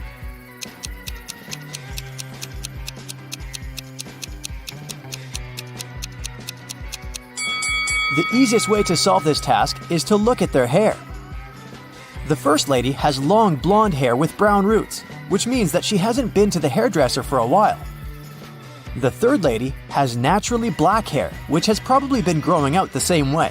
But the second lady has a fresh haircut and green-colored roots, which means she has recently visited a hairdresser. Therefore, she's probably a criminal trying to blend in with the others to hide from justice. After a short walk, Brandon found a huge villa in the forest. The owner of this villa was just found unconscious. Brandon has to examine the crime scene and determine the possible suspects.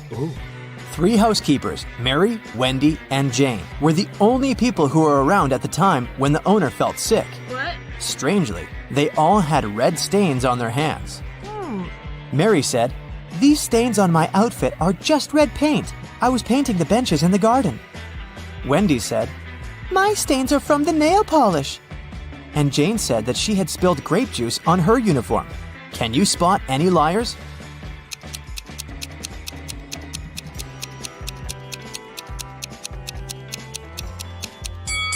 Take a closer look at the grape juice Jane is holding. As you can see from the label, it's a white grape juice. That drink wouldn't leave a red stain. Also, all benches in the garden are blue, which means Mary had lied. After lunch, Brandon fell asleep. He woke up and found himself in jail. He began to look for a way out and found 3 doors. The first exit is guarded by angry dogs. They haven't eaten for 9 months, so they're very hungry. The second exit is guarded by a family of dragons. And finally, a group of guards is waiting behind the third door. No prisoner can escape from them. Which exit should Brandon choose?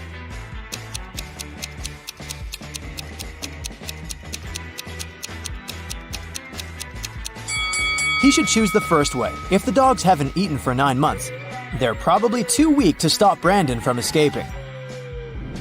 Brandon and Mr. Green entered an elevator to get to the final step of the interview. Brandon spotted 3 odd things about this elevator right away. What about you?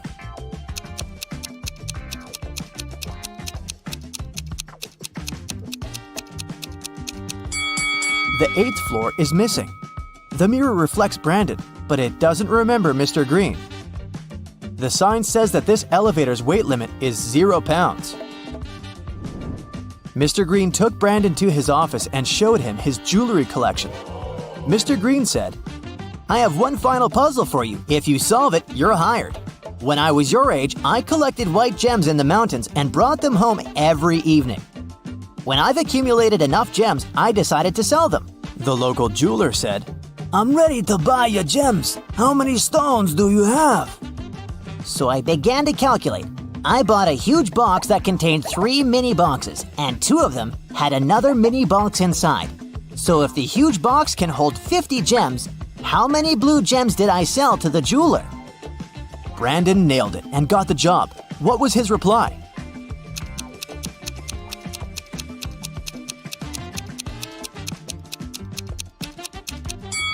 Mr. Green was collecting white gems, so he couldn't sell any blue gems to the jeweler.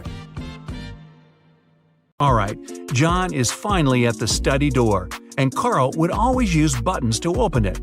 You've got only one try. There are 3 buttons, yellow, green, and blue. Which one should the detective choose if he knows that Carl is a big fan of painting?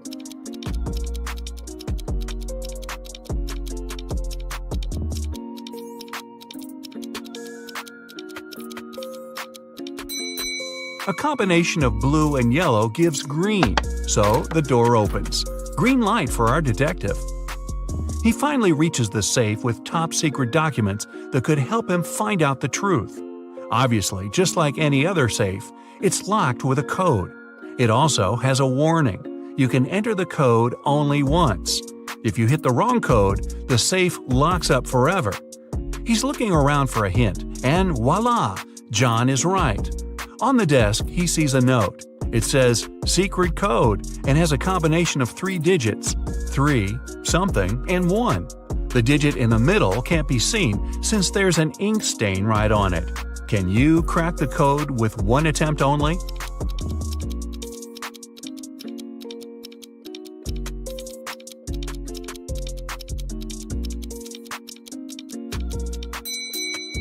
The code is 371. The detective thought the code was used frequently, so the button must have been a bit worn out. He was right. Since he knew the beginning and the end, he only needed to find one more worn button. Alright, now he's got the top-secret documents he needed for his investigation. He looks through all the papers and finally finds something that looks like the document he actually needed. To take it as a hard proof, he needs to find one which is not fake. There are 4 copies. They look almost the same, but only one is real. Can you guess which one?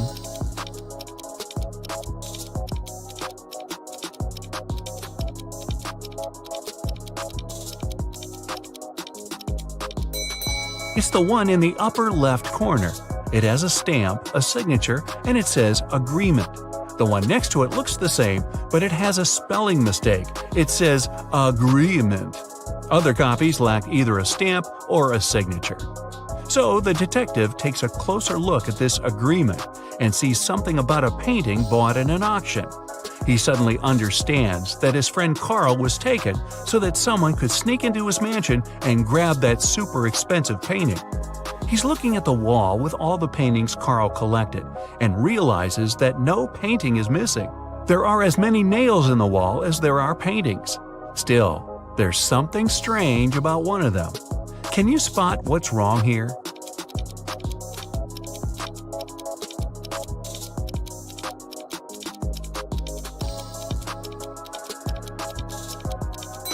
Even though all the paintings are present, there's one that lacks a frame.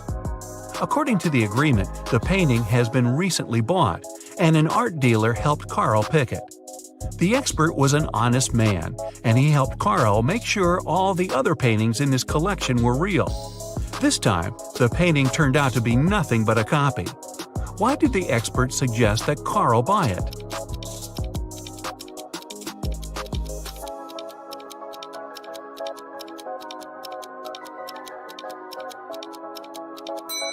Although the painting cost nothing, its frame was a beautiful and expensive piece of art.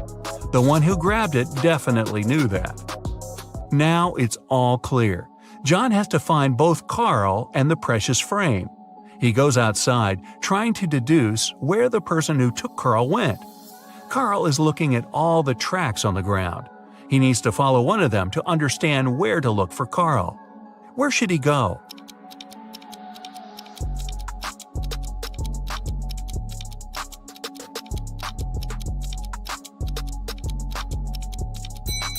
He's got to follow the tracks going to the left. There are 3 sets of tracks here. The first belonged to John's car. The second set belongs to a 2-wheel vehicle, and since the tracks are really thin, they were left by a bike. It seems impossible to take someone somewhere on a bike, so these must belong to a mail carrier who comes every day to bring the letters. The last set of tracks definitely belongs to a large car, so John should follow it. He's lucky and there are no turns, so he's just going straight. Half an hour later, he sees something like a castle. He drives up to it and he sees 3 moats in front of him. Here's the first one, a row full of metal stakes. How can John jump over it safely?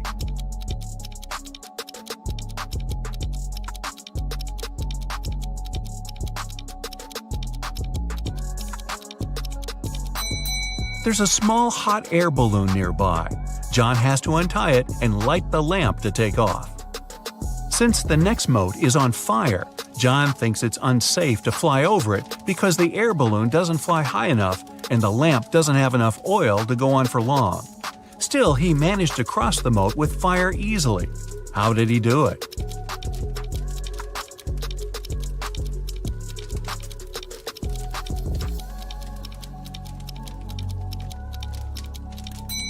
He took the sand from the air balloon's ballast and sprinkled it on the fire, extinguishing it. A member of an expedition to the South Pole found himself in a frozen cave. He didn't remember what had happened, but he knew he had to get out. The man saw 3 doors and a note saying what was behind each of them. Behind the first door, there was a hungry polar bear. Behind the second door, there was a room filled with poisonous gas. And behind the third, there was a room with sharp icicles falling from the ceiling every second. Which door should the man choose to survive?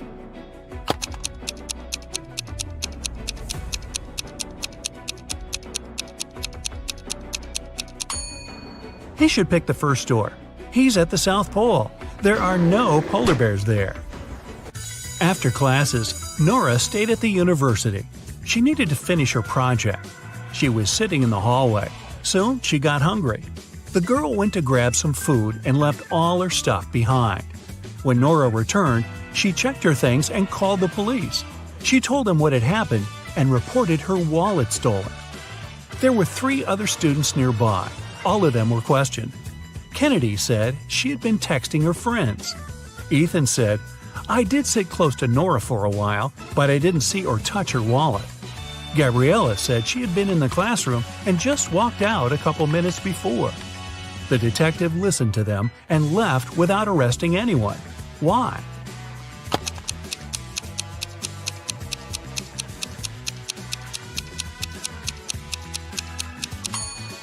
The detective remembered that Nora had gone to get some food.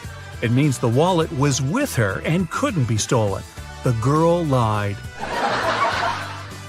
3 women, Sarah, Milla, and Eleanor, went shopping.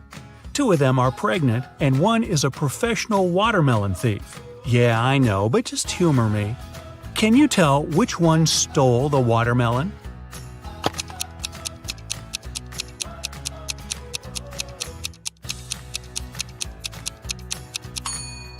It's Milla. She's wearing heels.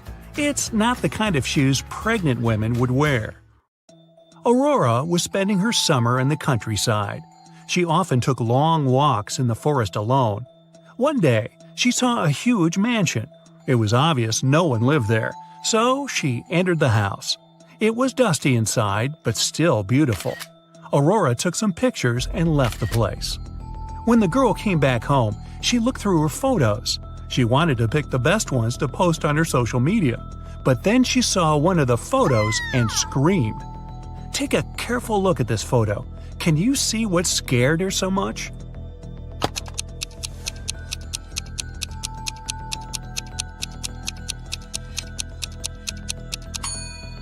Aurora noticed she, herself, was in the photo.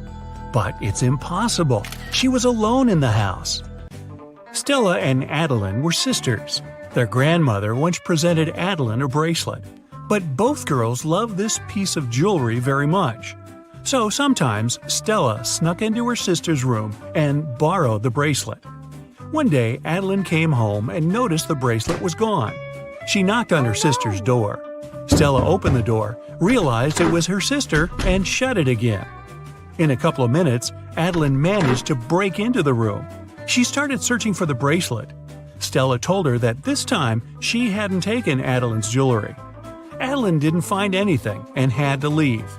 But on her way out, she remembered something and managed to get her bracelet back. Where was it?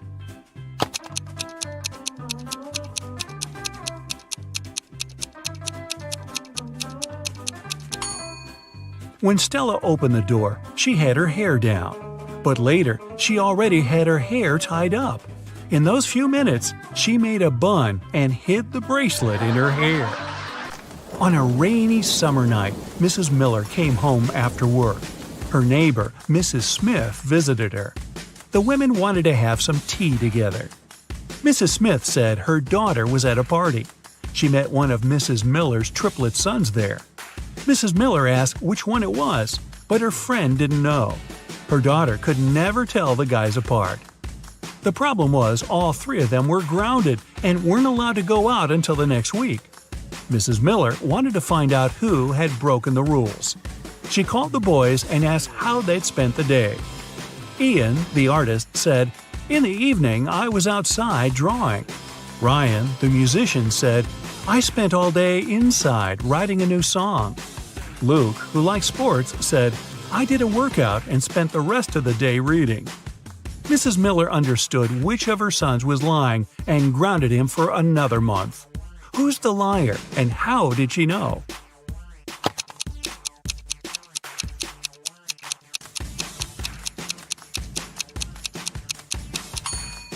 Ian lied. He said he had been drawing outside, but it was raining. Here's the drill. Your mother asks you to measure 4 cups of orange juice using 2 jugs.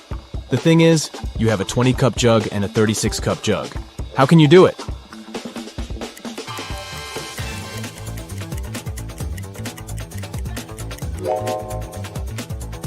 You need to start by pouring the orange juice into the smaller jug. Then, pour all the juice from that jug into the 36-cup jug. This way, the empty space from the big jug would give you 16 cups. After doing that, you can fill the 20-cup jug using more fresh juice and pour that liquid into the 36-cup jug. This way, you'll fill the entire 36-cup jug. And what is left in the smaller jug is the 4 cups of juice your mom asked for. Clever, huh? Moving on to the second round. Say your room has 3 switches, and one of these switches is for the fan in the room next door. You cannot see whether the fan is on or off unless you come out of your room. Got that?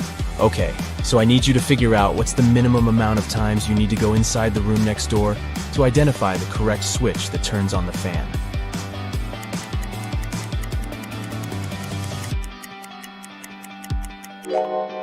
This is a little bit tricky, but here's the solution. The minimum amount of times you can go inside the room next door and still figure out the answer is 1. Imagine you turned on the first switch in your bedroom and left it on for a bit. As soon as you turn it off, you quickly turn on the second switch and run to the room next door. If the fan is rotating slowly and is about to stop, that means that the first switch is the one that controls the fan. If the fan is running, then the second switch is the correct one. And if the fan isn't moving at all, then it was the third switch all along. Did you manage to crack this one? Hey, nobody said this was going to be easy. It's a mock job interview for a top-notch company after all. The third round is even trickier than the one before. An interviewer might ask you to solve this riddle to understand your pattern-finding capabilities. Let's say you were asked to watch a 6-lane car track for the day. Your job is to spot the 4 fastest cars out of 36. How many races would you conduct to find that out?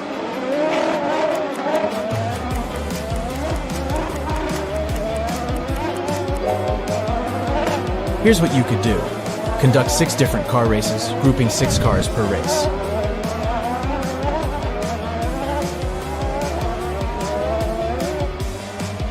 After you determine the winner of each of these races, you conduct another race with the 6 finalists. The winner of this race will be determined as the fastest vehicle of all. Then just place the 2nd, 3rd, and 4th cars according to how they performed in the last race. By the end of 7 races, you'll have figured out the 4 fastest cars out of 36. Good for you if you figured this one out. For this next riddle, you need to think logically and mathematically. A queen needs to hire a worker for 7 days to do a job for her. The queen pays in gold bars, but she must pay the worker every day at the end of his shift. If the queen is only able to make a maximum of 2 cuts in the gold bar, how can she pay the worker the correct amount of 1/7 of the gold bar at the end of each shift?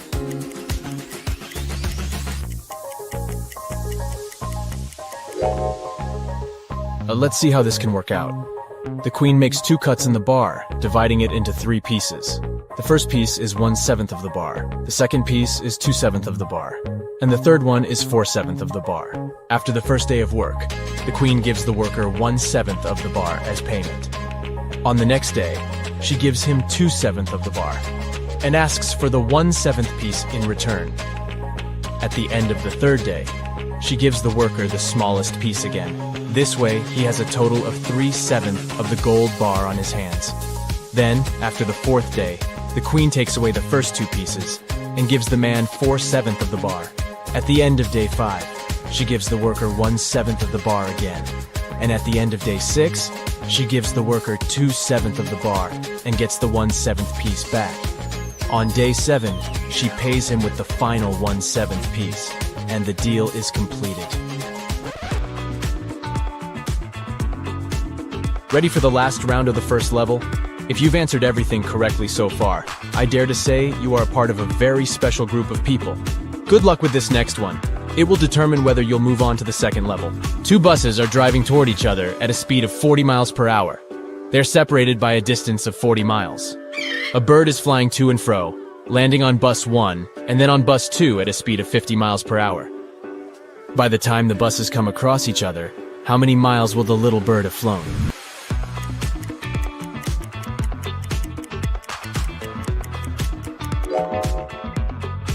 Math lovers, this one's for you. The first thing we need to find out is the time it would take for the buses to meet.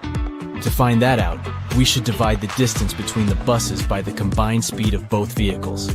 If they're both driving at 40 miles per hour, then their combined speed is 80 miles per hour. Since the distance between them is 40 miles, we divide 40 by 80. This will give us 0.5 hours or 30 minutes. To figure out the total distance traveled by the bird, we multiply the speed of the bird by the time it will take the buses to meet. And this would give us 50 times 0.5, so the correct answer is 25 miles. Phew, I'm tired just thinking of that little bird flying all those miles. Hey, if you've aced this test so far, congratulations. You've just unlocked level 2. The riddles will get more and more difficult, so keep your mind sharp. A tortoise is currently at the bottom of a 210 feet hill and is trying to reach the top. Every hour, the tortoise climbs 15 feet and slips down 1 foot. How long will it take the tortoise to reach the top of the hill?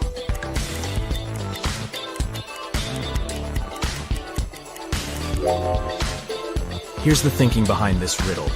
Every hour, our tortoise buddy climbs a total of 14 feet, right? Since it climbs 15 and slides down 1 foot.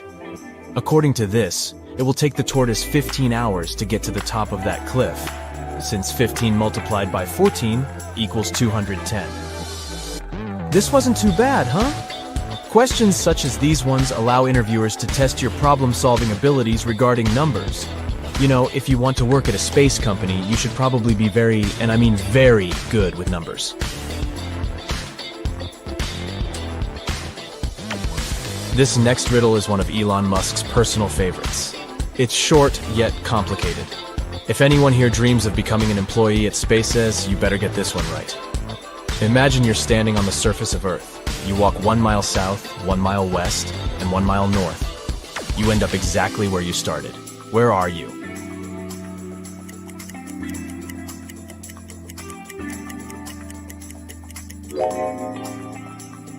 If you answered the North Pole, then you got it right. But the riddle doesn't stop here. If you weren't at the North Pole, where else could you be given the exact same instructions? Yup, the South Pole. Here's how this works. This riddle presumes that the world is a perfect sphere. And if that were the case, the only place where you could walk 1 mile south, west, and north, and end up in the same place is at one of the poles. Got it? To get to level 3, you have to answer this riddle correctly. There are 2 strings in a room. All you know is that each string takes exactly 1 hour to burn. Your task is to time exactly 45 minutes, using the strings as your only source to find out the time. How can you do it?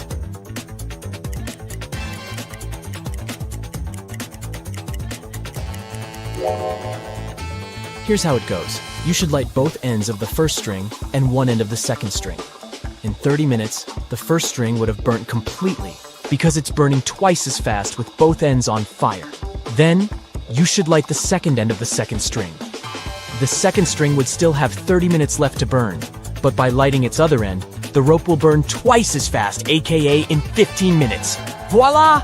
You've timed 45 minutes without the help of any clock whatsoever. Hey, Smarty Pants, you've just made it to level 3. If I were the interviewer, I would probably give you the job already. But just for the sake of it, be sure to answer everything correctly, okay? These final questions are way more job specific. As all questions in this video, they were used in real job interviews.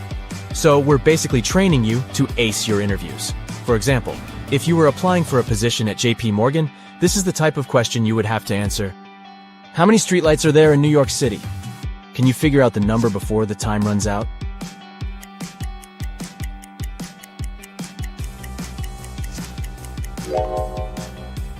As impossible as this might sound to guess the answer without a Google search, what JP Morgan wants to test is your estimating abilities. Here's the logic.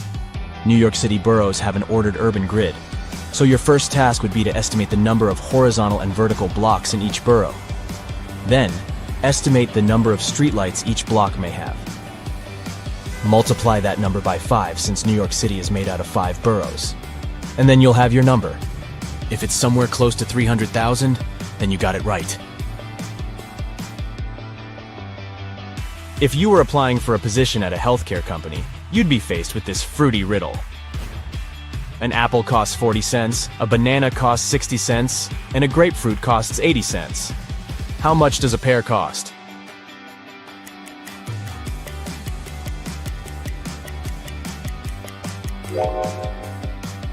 Yikes. I had to read it a few times before getting any idea of what to do with it. The key to answering this riddle is to focus on the vowels. If you charge 20 cents per vowel, the 2-vowel word apple will cost 40 cents. By this same logic, the 3-vowel banana will cost 60 cents, and the 4-vowel grapefruit will be 80 cents. In this scenario, a pear will cost 40 cents, and that's your answer.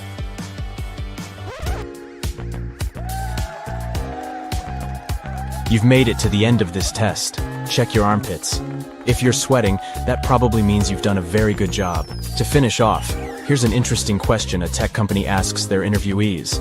How would you describe the internet to someone who has just woken up from a 30-year coma?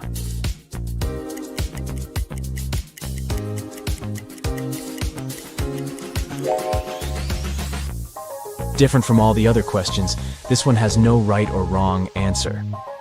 You might try to compare it with something that existed 30 years ago, for example. Or you might just go into Spielberg mode and describe this near sci-fi world we are living in nowadays. Either way, I hope you've got the job. Jessie is a mom of 3 who works as a detective. She comes home late one night and goes right into the kitchen to get dinner ready. Waiting for her in there, a huge mess. Looks like someone already had their dinner, a chocolate pasta sandwich. She doesn't let her kids eat that kind of stuff. So she goes upstairs and rounds up all her kids. Katie, Serena, and Hannah are all busy doing their homework. They all deny eating chocolate pasta, but she still knows who it was. Who's lying, and how did Jessie know?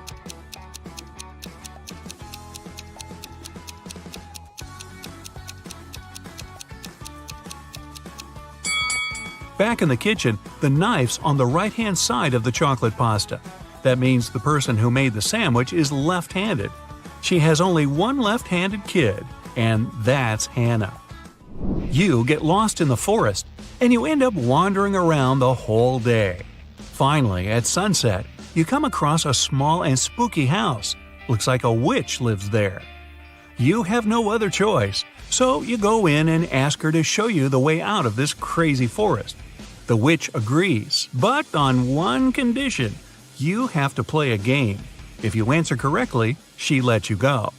If you make a mistake, you have to stay with her forever. Here's the question. You have something that's yours. You barely use it, but others use it a lot. What is it?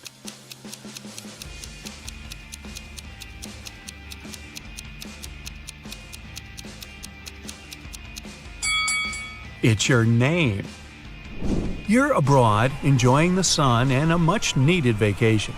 One day at the beach, you meet a beautiful woman and spend the whole day with her. In the evening, you ask her if you can meet again tomorrow. She smiles and says yes, if you can guess where she comes from. But she really likes you, so she gives you a hint. The place I'm from is 2 of Armenia, 1 of Germany, 2 of England, 1 of Turkey, 2 of India, and 1 of Australia. Can you guess where she's from?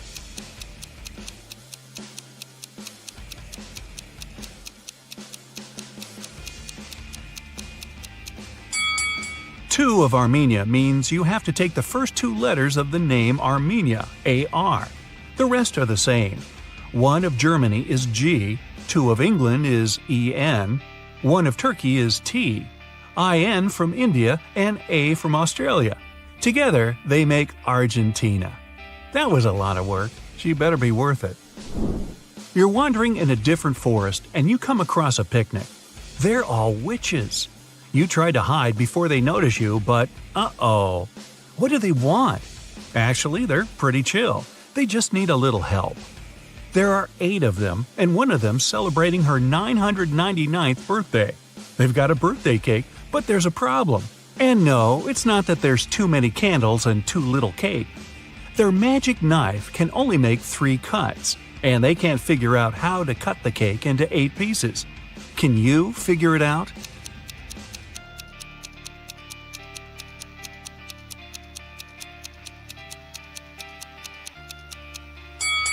First, cut the cake in half. Then make another cut so there are 4 equal pieces. Now, cut the cake sideways through the middle so it has 2 layers. Now, everybody gets a piece. Helena finally got herself a new guitar. She wanted to play it right away, but she had school. She locked it in her room and left. When she got home that evening, the guitar was gone. Her family was kind of fun. They were always pulling pranks on each other. She asked everyone about her guitar. Here's what they said. Her mom said she hadn't even seen the guitar. Her dad said he saw it when he walked past her room, but then he didn't go in because he had a lot of work to do. Her brother said he was at home, but spent the whole day downstairs. Helena solved the mystery instantly. Can you figure it out?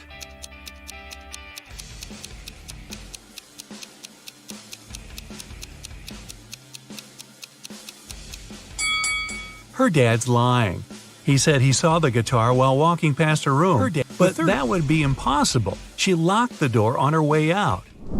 Mrs. Miller left the house and put a $100 bill in the dining room for her son. But the son said he never saw the money. There were 3 other people in the house that morning: Stephen, the gardener, Bill, the cook, and Molly, the housemaid. Steve said he saw the money, but he's an honest man. He'd never take it. Bill said he spent the morning in the kitchen and didn't see the money at all.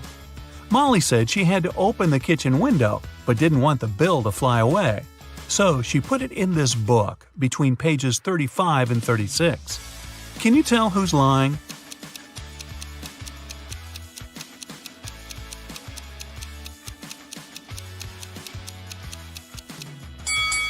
Molly is. She couldn't have put the money between pages 35 and 36. They're 2 sides of the same page. Kevin's a single father of 4. He was working late one evening and got a call from a neighbor. The neighbor just saw one of his daughters walking around with her friends in a totally different neighborhood. It was dark, so the neighbor couldn't tell which daughter it was. When Kevin came back home, he asked his daughters which one of them was out after dark. Lily said she was reading all evening. Madison said she was playing Uno. Riley said she was in the backyard in the pool. Ava said she was talking to a friend in her room. Kevin immediately knew who was lying. Do you?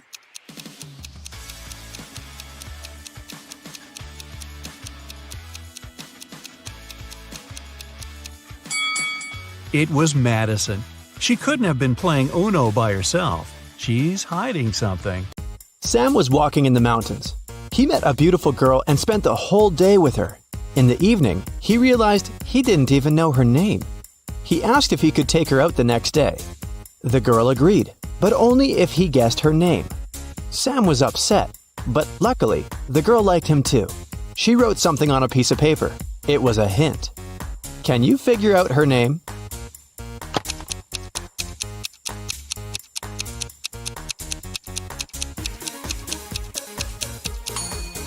Ignore the numbers and look at the letters. Together, they make up the name Regina. Sam rented a cabin on a beautiful deserted beach. He called Regina and invited her over. But she complained that she'd broken her leg. Sam offered his help and invited Regina to stay in his house until she recovered. He brought her to the cabin in his arms like a real gentleman. Regina was hungry and asked Sam to go buy some food. When Sam returned, he saw that someone had robbed his house. Regina said that she'd been sleeping and hadn't seen the robbers. Sam called the police and said, "I guess my new girlfriend is a thief." Why did he think so?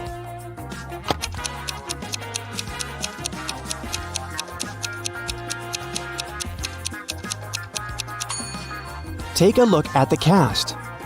At first, it was on the right leg, but now it's on the left one. The police arrested Regina.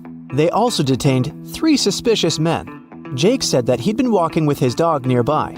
Bill said that he'd been taking pictures for his blog. And Fred said he always surfed on that beach.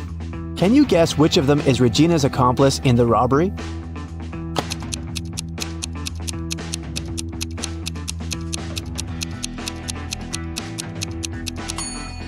It's Bill. Take a look at his arm. He has a tattoo with Regina's name.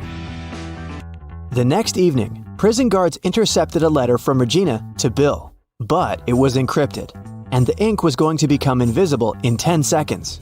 Can you crack the code to uncover the plan?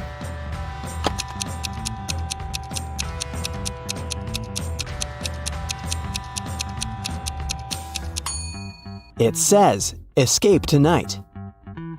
Emily was walking in the forest and got lost. A few hours later, she found a creepy cabin and knocked on the door. A witch opened the door and invited the girl to come in. She was having a birthday party.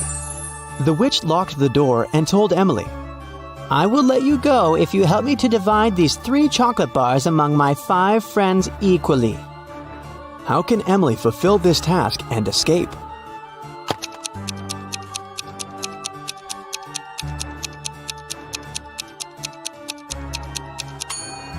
She should break each of the bars into 5 pieces. This way, everyone will get 3 pieces in total.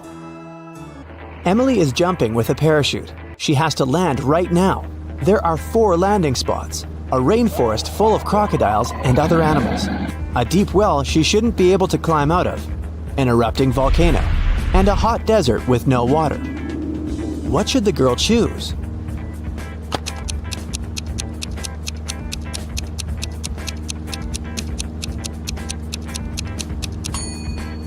The last option.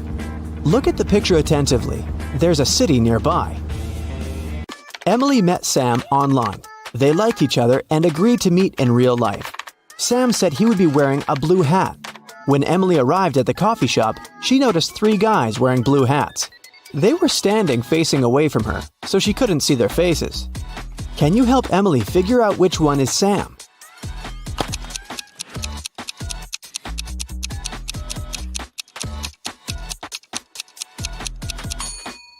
Take a look at the mirror on the wall. The first guy has a wedding ring. The second one is wearing the coffee shop uniform. He must be a waiter, not a customer. And the third guy is Sam. He's holding a rose, ready for the date. Henry had had a crush on Emily since he was a first-year student. Finally, he plucked up his courage and asked the girl out. But she said no, because she had a boyfriend, Sam. Henry was very upset. One day, Emily was walking home. Suddenly, 3 guys came up to her. They wanted to take her money, but the girl didn't have any. She didn't know what to do. She tried to call 911, but the guys snatched the phone from her hand. Luckily, Henry happened to pass by that place. He saw what was happening, ran up to the guys, and yelled, "Stay away from her! I've called the police!" One of the criminals shouted, "Let's go! Henry called the police!" And the guys ran away. Emily said, "Leave me alone, Henry. That was stupid." Why did she say so?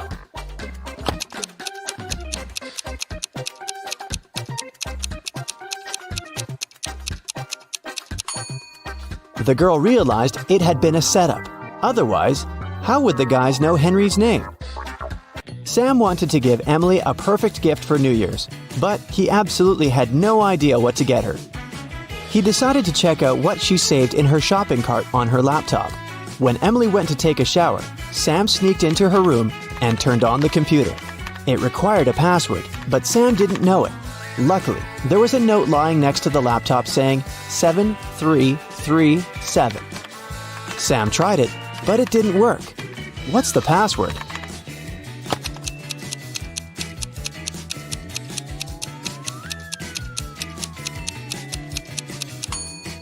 Sam should try 33333333777. Voila! Sam discovered that Emily was dreaming of having an electric piano. He went to a musical instrument store and bought the best piano he could get. On his way home, Sam realized that he'd forgotten his wallet at the cashier's desk.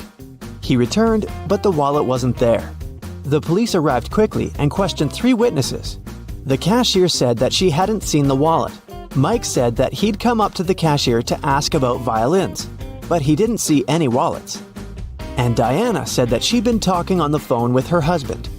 Who stole the wallet?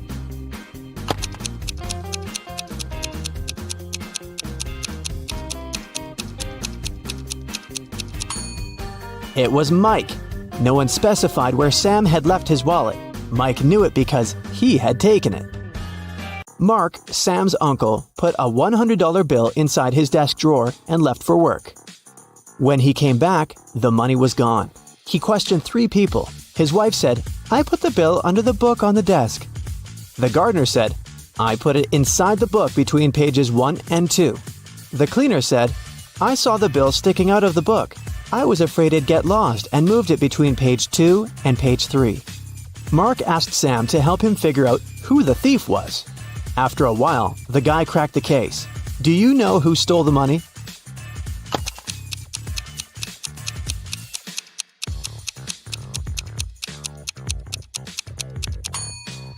It was the gardener. Pages 1 and 2 are the opposite sides of the same sheet. Emily got a new job as a hairdresser. In the middle of her shift, her manager saw some hair strands on the floor and asked, "That's weird. Whose hair is this?" Look at the 3 ladies. Can you guess who this blonde hair belongs to?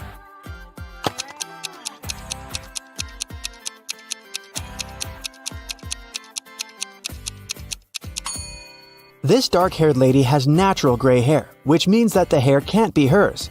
Look at this lady's backpack. She's a delivery worker, not a client. It means the hair on the floor belongs to this woman with blue hair. Emily gave her a haircut and dyed her hair blue. According to Emily's work contract, she has to do 4 haircuts, 2 hair dyes, and 3 stylings during one day. Each haircut costs $45. Hair dye is $70, and styling costs $20. Can you calculate how much she's earned today?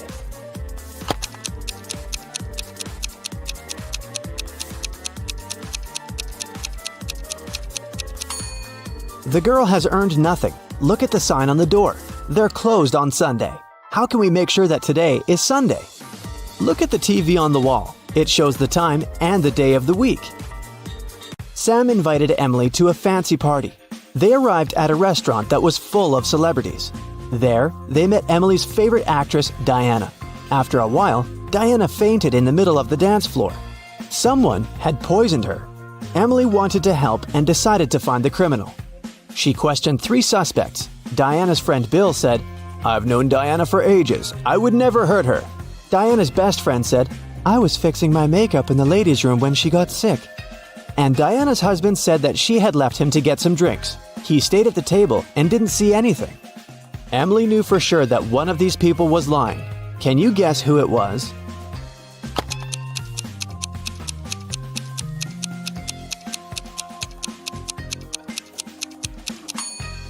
The best friend. There's a bottle of poison in her makeup bag. After dinner, Sam gave Emily a card with these weird images. Emily began to cry and said yes. Why?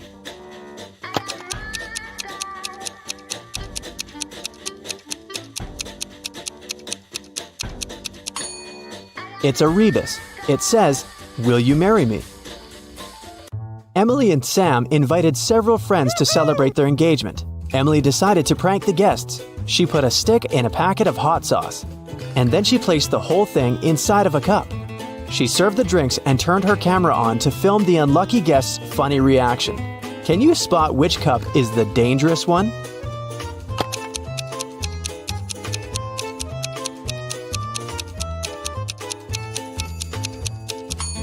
This one. The straw in it is darker. Sam decided to pay back and prepared another prank. He cut off the bottom of 2 paper cups. Then he joined the 2 cups like this. After that, he served the drinks to the guests. But Emily immediately understood which cup was different. Have you guessed too?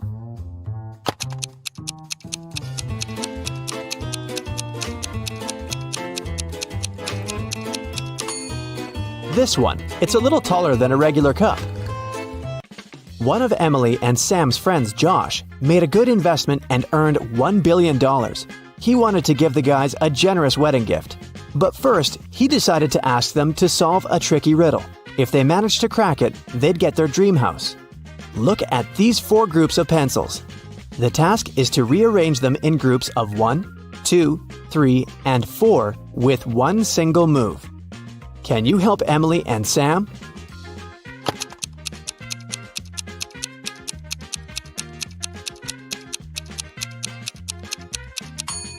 They should take the second pencil from these 4 and put it in here. Now they have groups of 1, 2, 3, and 4. Easy! Look at this picture. There's something wrong here. Can you figure out what it is?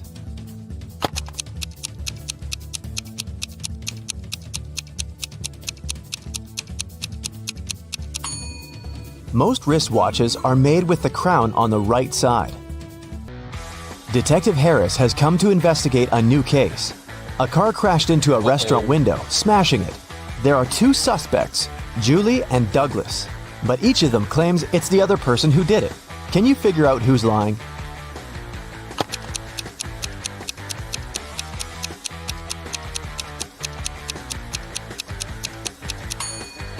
It's Julie. The tire tracks on the ground belong to her car. At 9 a.m., Ethan got a call from his friend, an owner of a large business. The man said that a very important document had disappeared from his office. It had been on his desk the evening before, but now it was nowhere to be found. Ethan immediately went there to question his friend's employees. Soon, he had 3 suspects. Walter said he had spent the previous evening at the movies. Joan had dinner with her friends, and Zachary visited an art gallery. It didn't take Ethan long to understand who was lying. Do you know it too?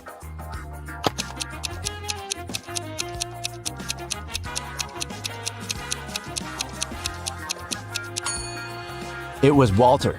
His ticket isn't torn. It means he didn't enter the movie theater.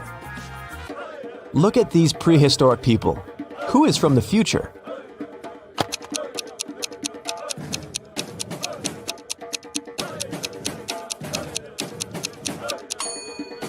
It's one of the guys carrying water. He's holding a flashlight. Cheryl was reading a book, but she was careless and accidentally tore out pages 7, 8, 100, 101, 333, and 334. How many pages will she have to fix?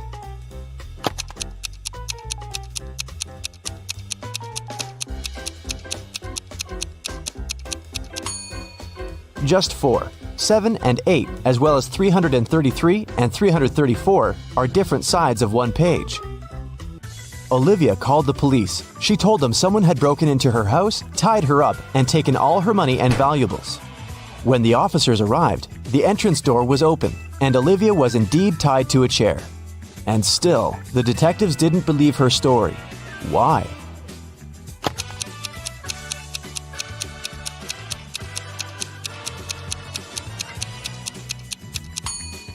If the girl was tied, how did she manage to call the police? Gemma returned from Asia and brought a precious porcelain figurine. She organized a party and invited all her friends to tell them about her journey. They had a great time, but after her friends left, the woman realized the figurine had disappeared. Oh no! She called the police and showed them the photos she had taken at the party. One of the officers immediately realized who had stolen the figurine. Do you understand it too?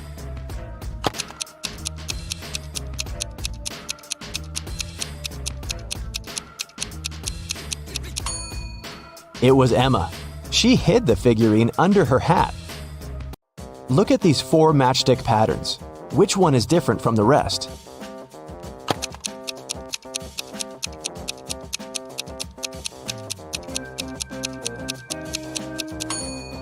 It's pattern number 3.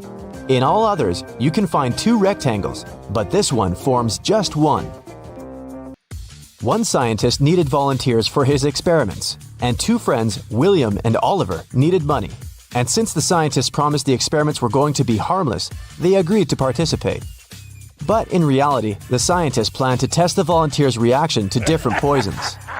First, he trapped the guys in his lab. Then he separated them and locked them in different rooms. William and Oliver could only escape if they joined their efforts. Unfortunately, the scientist was extremely cautious. The guys didn't see each other. One of them could only use the bathroom only in the evening, and the other only in the morning. And still, in a couple of days, the guys managed to get away.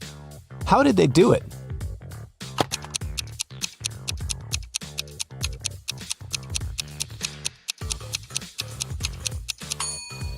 They wrote messages to each other on the steamed-up mirror in the bathroom with their fingers. They could read the messages later by breathing on the mirror.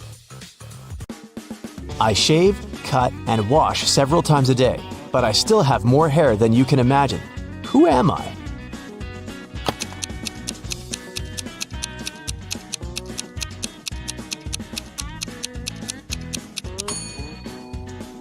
I'm a barber.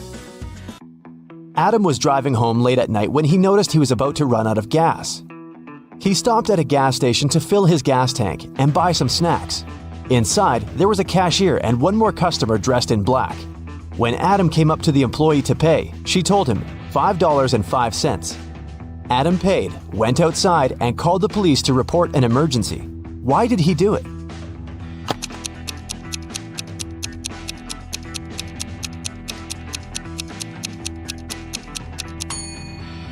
The cash register showed 1835, but the cashier said 505, which looks like SOS. Look at these emojis. How sharp is your vision? Can you spot the girl?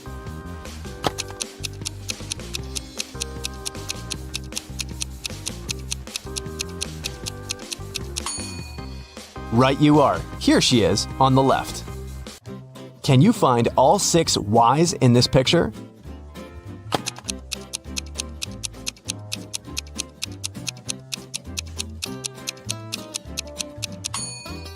Here they are. Good job. You take it and throw away its outside. Then you cook the inside. Then you eat the outside and throw away the inside. What is it?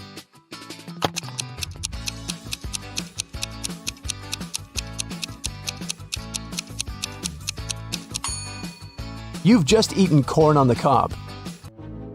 Marcus woke up in a dark basement with just one candle burning on the table. He saw 3 doors in one of the walls and 3 keys lying on the table. How many attempts did the guy need to figure out the key for each door?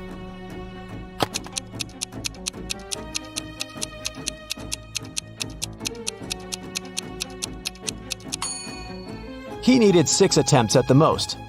3 of them for the first key, 2 attempts for the second key and 2 remaining doors, and just 1 attempt for the last key.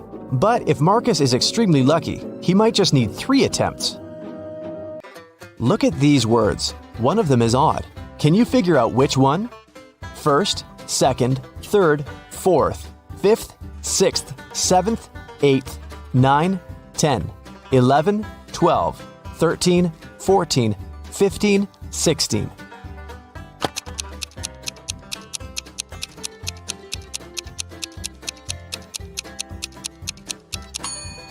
It's the word fourth. It should be spelled as fourth. Look at this picture attentively. What's wrong with it?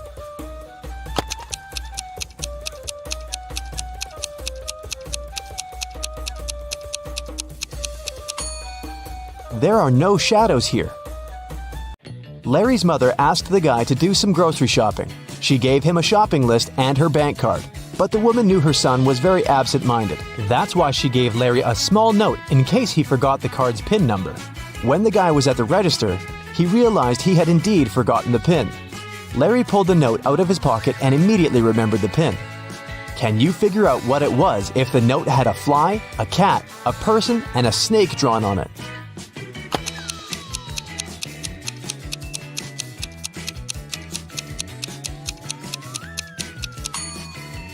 The PIN was 6420. Larry just had to count the number of legs of each creature. What is the missing number?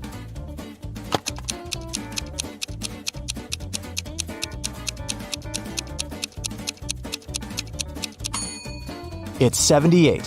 When read upside down, those numbers are 86, 87, 88, 89, 90, and 91.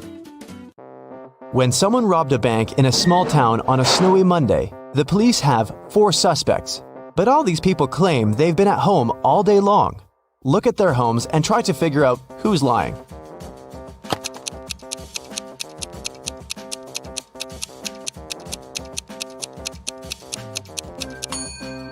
It's Rick. He returned home only recently. He parked his car near the house after the snow had already built up on his driveway. You need to move only 2 matchsticks to get 2 squares. How can you do it?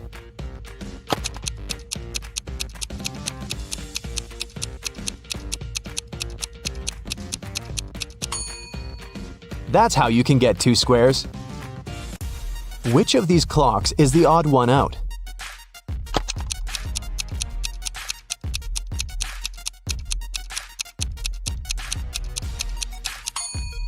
It's clock C. On its face, 13 has taken the place of 12. Thomas loved asking his friends to solve all kinds of funny riddles. If they answered correctly, he helped them with whatever they had problems with. One day, Daniel came to Thomas and asked for help with his math exam. He knew the rules though. He had to solve one riddle first. "What kind of running leads to walking?" Thomas asked. Do you know the correct answer?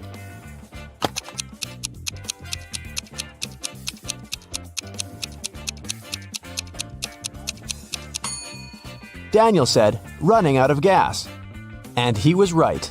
But helping your friend with exam preparation is a difficult task. That's why Thomas asked Daniel to solve one more riddle. A woman drove from Seattle to Los Angeles. It took her 2 days to get to her destination. That's when she discovered one of her tires was punctured. How did she manage to get to Los Angeles? Daniel cracked this riddle. Can you do the same?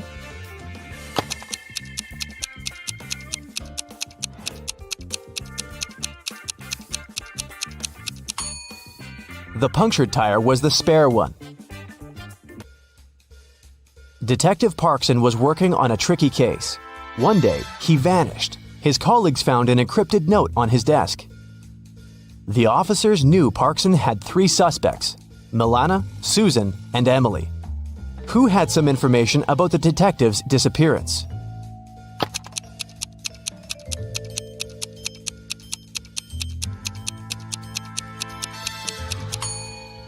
After some time, one of the police officers cracked the code.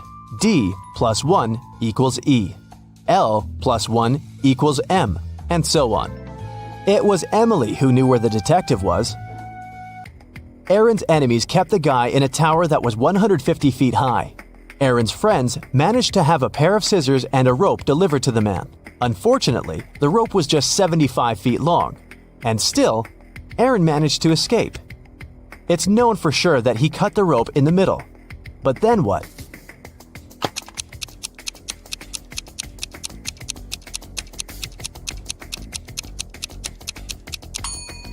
The guy did cut the rope in the middle. Not across, but along. He tied the two parts of the rope together and got down to the ground. Mike pointed at a young woman in the street and said, "She's the daughter of my grandfather's only son." Is the woman related to Mike?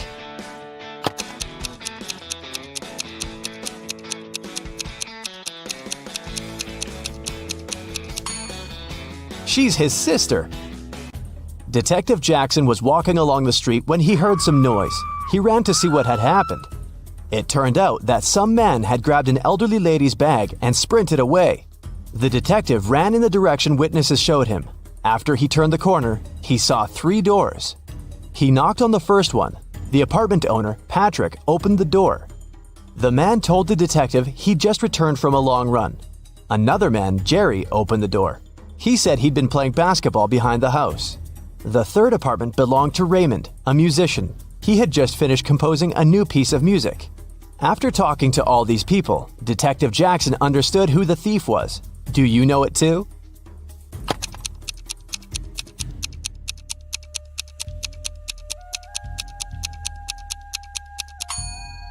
The thief is Jerry. He claimed he'd been playing basketball, but he was holding a football while talking to the detective. It was midday. Kaylin was exploring a big local forest. She found an abandoned mansion and entered it. The door closed behind her back and wouldn't open. Oh no! Kaylin got trapped inside. There were 3 other doors leading to freedom, but there was a catch. Behind the first door, there was a huge pit that would take her miles underground. Behind the second door, there was a magnifying glass that concentrated sunlight and burned everybody and everything that entered. Behind the third door, there was a hungry and dangerous lion that would eat anybody and anything that entered. Uh-oh. How can Kaylin escape?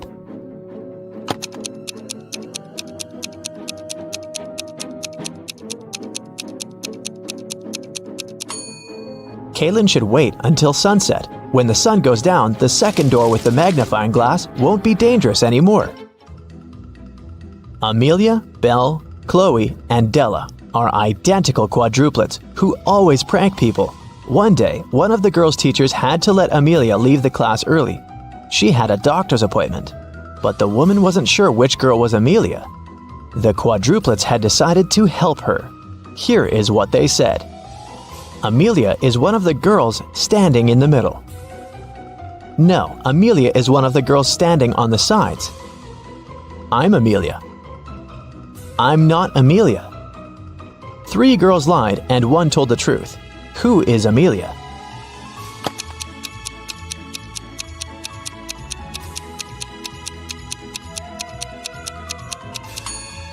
If Amelia is the first girl, then 2 girls told the truth, the second and the fourth ones.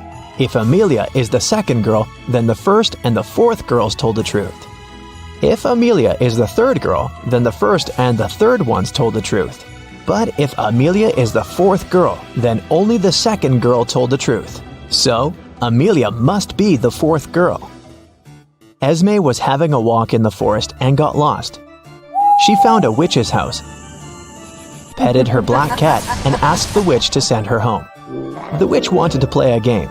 If Esme won, she'd send her home. But if Esme lost, she'd have to stay with the witch forever. We'll be saying numbers between 1 and 10. The next player will have to choose a number that's between 1 to 10 greater than the previous one. The first person to say 50 wins. You can start. How can Esme win?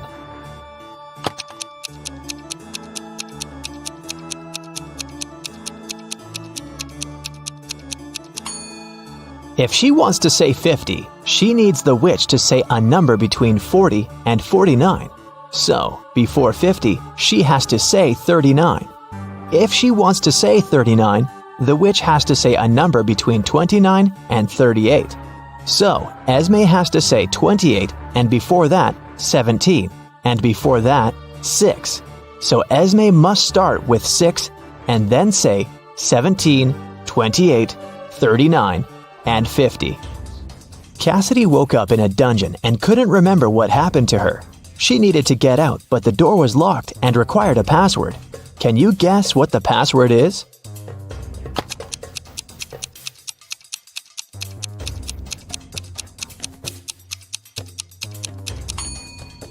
Every next number is made by moving the last digit of the previous 4 to the front.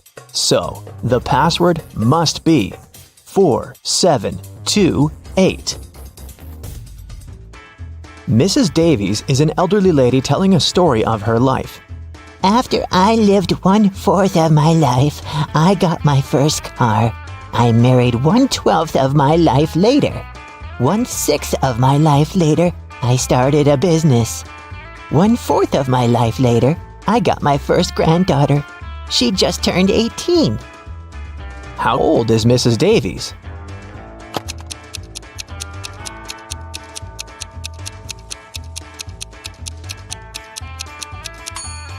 Let's say Mrs. Davies is X years old. 1/4 of her life, till she gets her first car, X is 4. Then we add 12 till her marriage. X till opening her business, 4 till the birth of her granddaughter, and finally 18 years from then till now. It should all be equal to X. If you solve this equation, you'll figure out that X is equal to 72. So, Mrs. Davies must be 72 years old. Esme was walking in the forest, and you know what? She didn't get lost this time. She knew how to get home, but the other road led to the witch's house, and the girl recently came up with a cool riddle for the witch. So, Esme decided to pay her a visit. She offered a deal. If the witch couldn't solve her riddle, Esme would get her cat. The witch agreed, and Esme gave her a square piece of paper, 4 inches by 4 inches, with a total area of 16 square inches. Turn it into a square with a total area of 8 square inches without a ruler. How can the witch do it?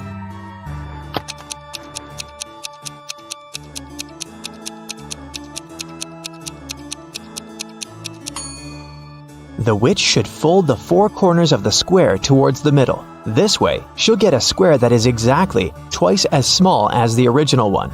Apparently, the witch gets to keep her cat this time. There's a box filled with balls of different colors, 5 red ones, 8 blue ones, and 11 purple ones. Allison has a tricky task. Blindfolded, she has to keep picking up balls until she's sure that she has balls of at least 2 different colors. What's the minimum number of balls she should pull out of the box?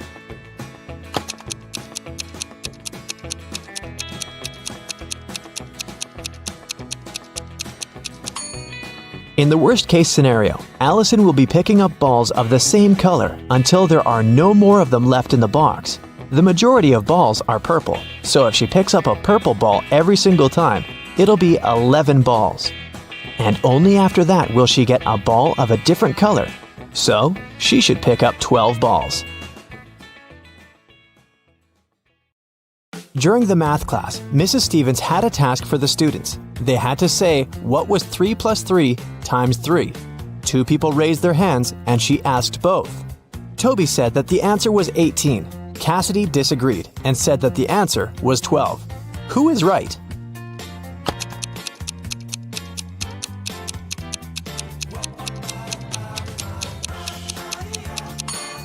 Cassidy, the multiplication is always done first, so we multiply 3 by 3, that's 9. Then we add another 3 and get 12.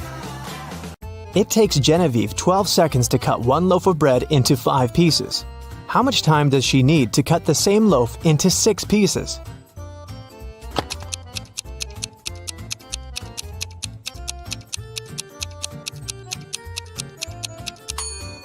"15 seconds to cut the bread into 5 pieces. She must make 4 cuts. If it takes her 12 seconds to make 4 cuts, it means she makes 1 cut in 3 seconds. If she now wants to cut the bread into 6 pieces, she needs to make 5 cuts. And since 5 cuts takes 3 seconds each, the combined time will be 15 seconds. How many years in the 21st century have had 365 days?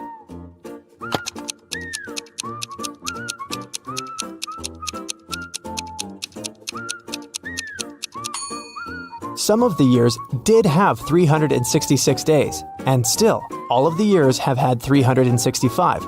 So starting with 2001, it's been 20 years by now. No time to explain, but Tim needs to break into his mom's computer. The problem is that he doesn't know the passcode, but here's a hint. What's the passcode?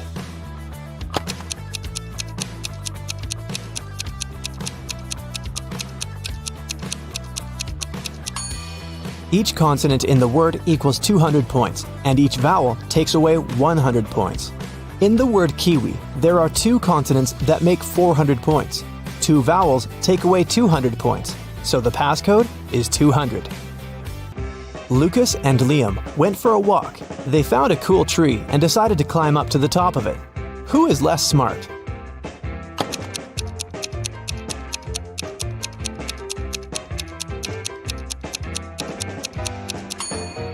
Lucas. The branch he's going to use is about to crack.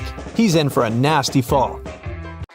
Michael and Logan are bloggers. To boost their popularity, they decided to take selfies in dangerous places. Michael is taking a selfie while surfing a huge wave, and Logan is taking one standing on the edge of a bridge. Who is in greater danger?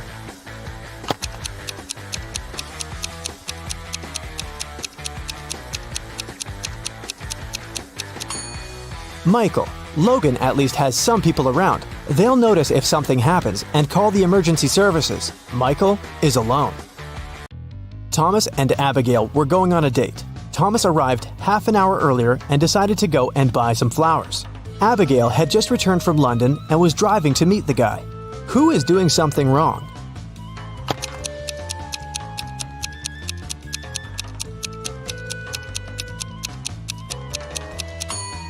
Abigail. She's driving on the left side of the road.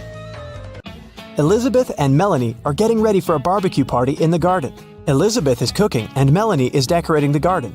Who is not smart?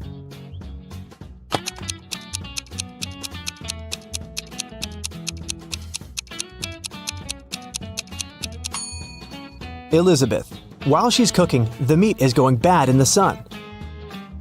It was June, and students were going to have their most difficult exam.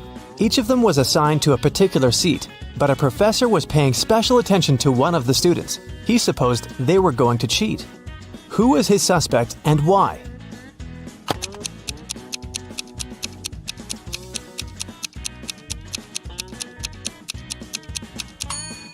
It's this blonde girl. In June, the weather is great and all students are lightly dressed. And still, this girl is wearing high boots and a sweater with long sleeves. Ella got a new motorbike. She locked it in her garage and left for work. When she came back home and opened the garage, the motorbike was missing. The woman called the police. The officer interrogated 3 of her neighbors. Ryan said that he'd been away the whole day and hadn't seen anything. Colin said, "When I was walking the dog, the motorbike was still there." Jane said that she had come to Ella's house to ask her for some garden tools, but Ella hadn't been there, so she'd left. Who stole the motorbike?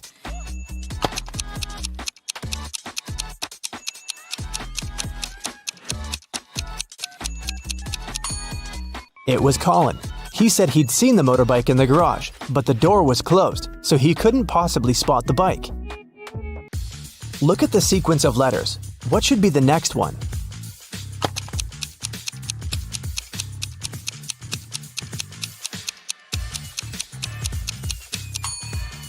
Each of these letters is the first letter of some day of the week. S stands for Sunday, M for Monday, and then we've got Tuesday, Wednesday, Thursday, and Friday. The only one that's left is Saturday, so we need an S. Mark was locked in a dungeon. There were 3 ways out, but none of them looked safe. Behind the first door, there was a huge and strong guard. Behind the second door, there were 3 big and very hungry dogs. Behind the third door, there were many little robots that were ready to charge at Mark at any second. Which way should the guy opt for to get out and stay safe?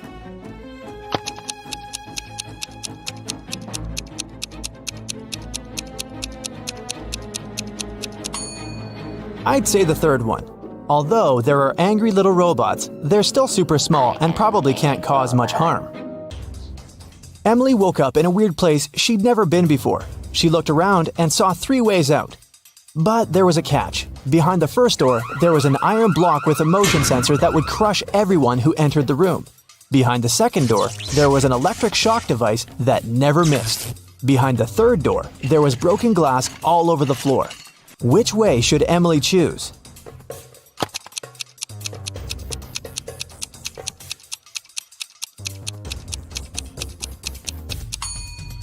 She should pick the third door. She's wearing boots, so walking on the glass is definitely not going to be too hard of a task for her. Stella called the police and said that her friend had been poisoned. She told them what happened. I was supposed to meet with Alice, but I arrived too early. So I went to pick her up at her house. I knocked, but no one answered the door. The light was on, so I knew Alice must be at home. I had a spare key, so I opened the door myself. I found her in the room unconscious with an empty glass by her side. The police officer asked if Stella had touched anything. The girl said she had only touched the door, the glass, and her friend. After that, she got arrested. Why?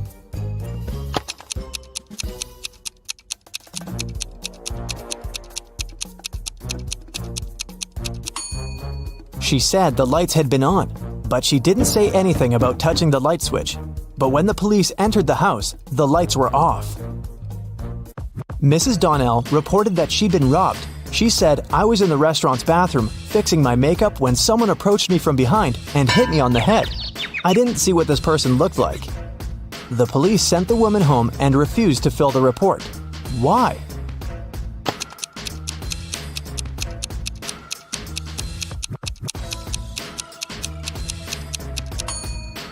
The woman was fixing her makeup. This means she was looking in the mirror. If someone had tried to approach her from the back, she would have definitely seen this person. But she said she hadn't. She probably made the whole story up. A cleaning man was washing the windows in an office building and fell from the 3rd floor. Everyone agreed it must have been an accident. Luckily, Detective Callum was nearby. Once he came closer and saw what had happened, he concluded that it couldn't have been an accident. Someone pushed the man out of the window. How did he understand it?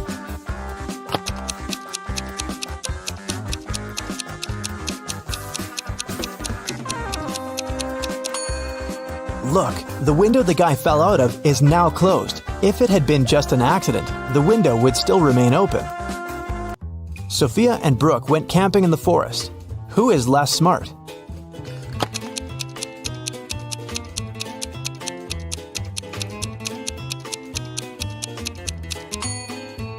Brooke. Look, she's wearing heels. Nicole and Kate are late for work. They're both driving fast, breaking the speed limit. Which of them is in greater danger?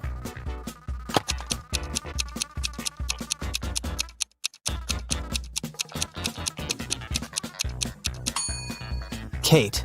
She has many things lying around in her car. In case of an accident, something is likely to hit her. Jessica and Margot are jaywalking. Jessica is listening to music and Margot is texting her friend. Who is in greater danger?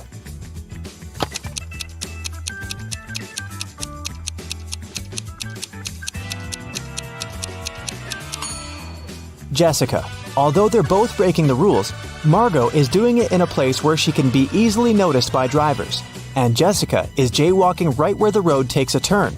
Drivers might not have enough time to react and stop. Allison and Maddie are doing housework. Allison is hanging the laundry outside, and Maddie is vacuum cleaning the basement. Who is less smart?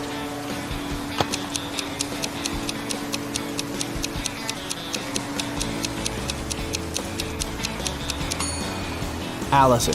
She's hanging the laundry outside, but it's raining.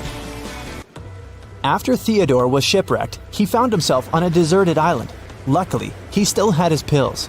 There were 2 green and 2 yellow ones left. He needed to take 1 green and 1 yellow pill every day. The problem was that the man couldn't see anything at all and couldn't tell the color of the pills. There wasn't a soul around to help him. How can he manage it?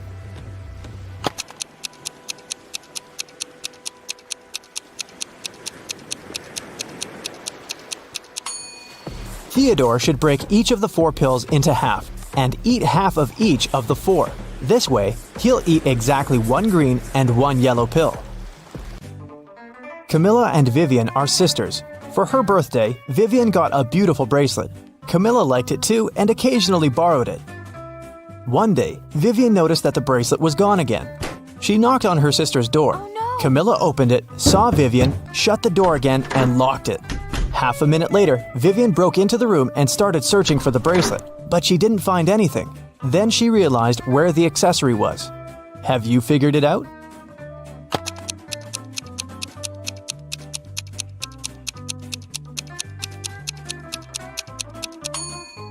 Vivian remembered that when Camilla first opened the door, she had her hair down. But now she has her hair up. She has put her hair in a bun and hid the bracelet there. It was Aviana's birthday, and she went to buy herself an ebook she'd been dreaming about. The ebook and the case cost $150 in total. If the ebook was $100 more expensive than the case, how much did each item cost?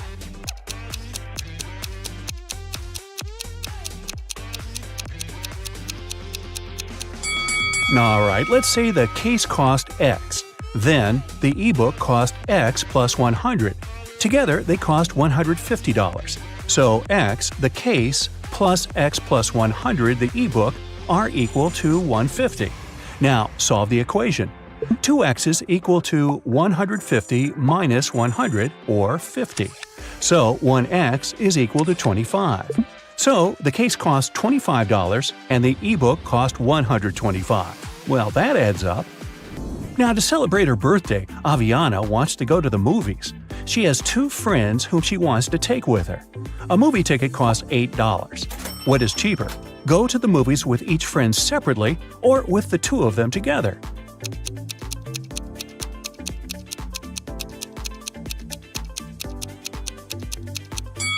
Of course, it's cheaper to go with the 2 of them together.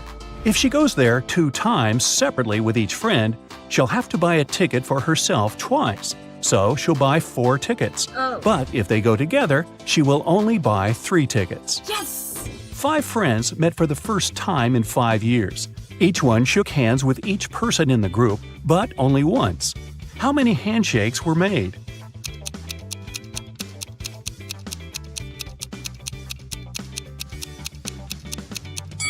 No handshakes were repeated. Let's see it like this. The first friend shook the hands of the 4 remaining people once. Then the second friend had already shared a handshake with the first person, so they shook hands with 3 more people. The third friend had shaken hands with the first 2, so he shook hands with 2 more people. And then, finally, friends 4 and 5 shook hands too.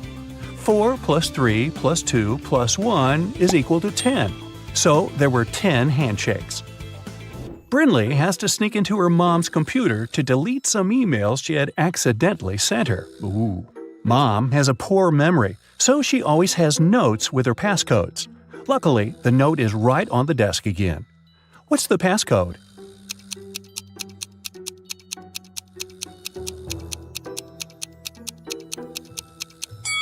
Every number equals the number of circles in it, so the last number is equal to 3. It's a 5-digit number, so try 82193. Danica and Elora are best friends who live in different parts of town but study in the same college. Every morning they leave their houses at the same time and first meet at a cafe to drink some coffee before classes. Danica goes there by car and Elora goes by bike. When they met, which girl was closer to Elora's home?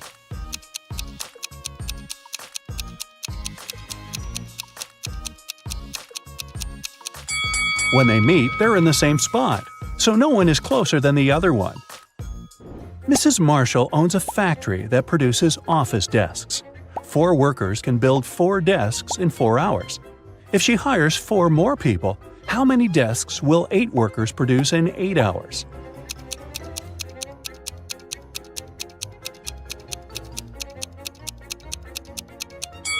If 4 workers produce 4 desks in 4 hours, it means that each worker produces 1 desk in 4 hours. So 8 workers will produce 8 desks in 4 hours, or 16 desks in 8 hours. Maya has 4 pens, a blue one, a black one, a red one, and a green one. They lay on the table in some order. Here are some hints. 1. The green one is somewhere in the middle. 2. The blue one is to the left of the black one and to the right of the red one. 3. The red pen is right next to the blue one. So, what's the order of the pens?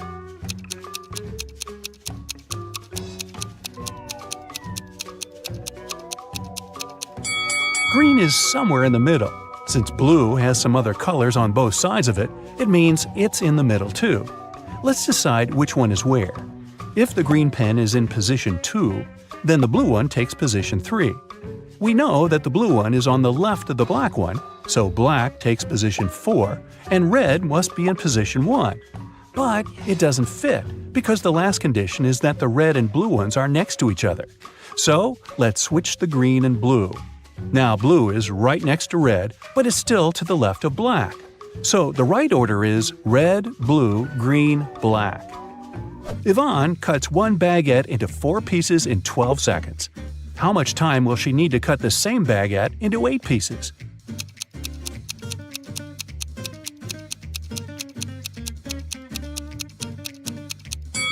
"28 seconds.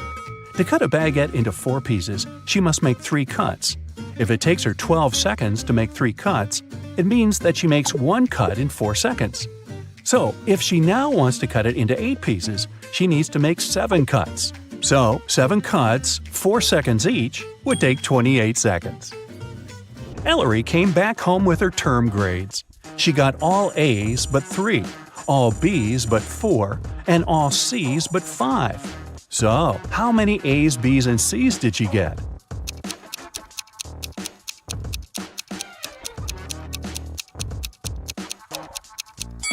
Let's start with A's. They are all but 3, so there are 3 B's and C's together, which is either 2 C's and 1 B or 2 B's and 1 C. Let's start with the first option. If it's the case, there are 4 A's and C's. If there are 2 C's, then she has 2 A's too, also. The condition all C's but 5 tells us that if there's 1 B, there must also be 4 A's, not 2, so it can't be.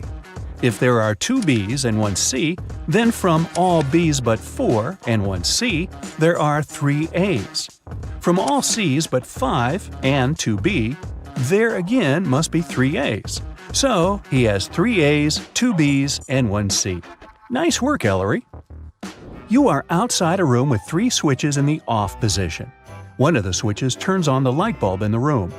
You can turn on as many switches as you want, but you can only walk into the room once. How can you find out which switch turns on the light?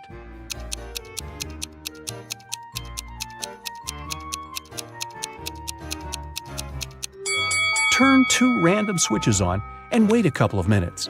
Then turn one of them off and walk into the room.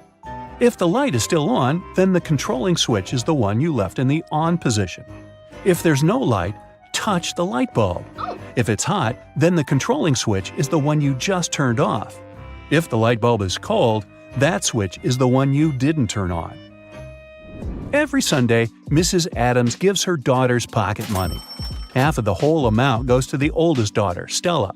The second sister, Ashley, gets half of the amount Stella gets. Eleanor gets 1/6 of the total amount, and the remaining $10 goes to the youngest daughter, Sierra. How much money does Mrs. Adams give away?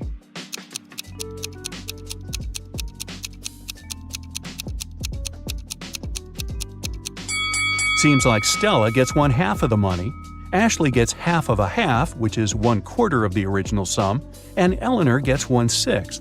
They're all a fraction of 12s.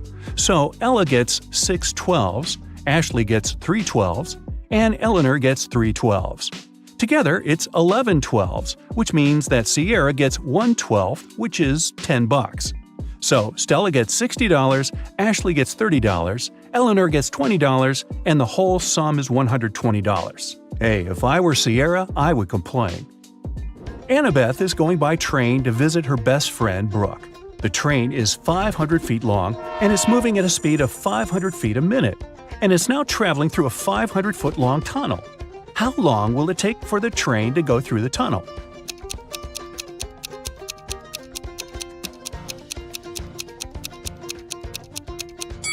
When the train goes into the tunnel, it will take exactly 1 minute for its head to reappear on the other side. But the rest of the train should get out of there too. Once the head of the train is out, the back of the train just entered the tunnel, and it'll need another minute to travel through the tunnel. So the train will need 2 minutes in total. An elf hired a fairy to take care of his garden for a week. As a daily payment, the fairy takes 1 inch of a candy cane.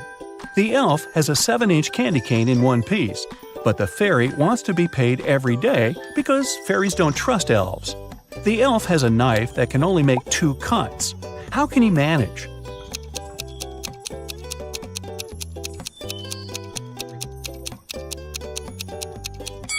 He should make 2 cuts and divide the candy cane into the pieces of 1/7, 2/7, and 4/7. The first day, he'll give her the 1/7 piece. The second day, he'll give her the 2/7 piece and will take the 1/7 piece back. After the third day, he will give her the 1/7 piece back. After the fourth day, he gets back the 1/7 piece and 2/7 pieces and gives her 1/4/7 piece instead. Then he gives her 1/7. On the sixth day, instead of 1/7, she gets the 2/7 piece, and on the last day, he gives her the final 1/7 piece. Of course, this whole thing goes kablooey if the fairy eats the candy during the week. Well, it's the fairy's grandpa's birthday today. She wants to visit him and bring him birthday candy canes. Her grandpa lives in a different town, and there are 3 gates to cross on the way. At every gate, there is a guard. To cross, the fairy has to pay a fee of half of the candy cane she has, but she gets 1 candy cane back. What's the minimum number of candy canes the fairy should take from home to make sure she arrives at her grandpa's with 2 candy canes for him?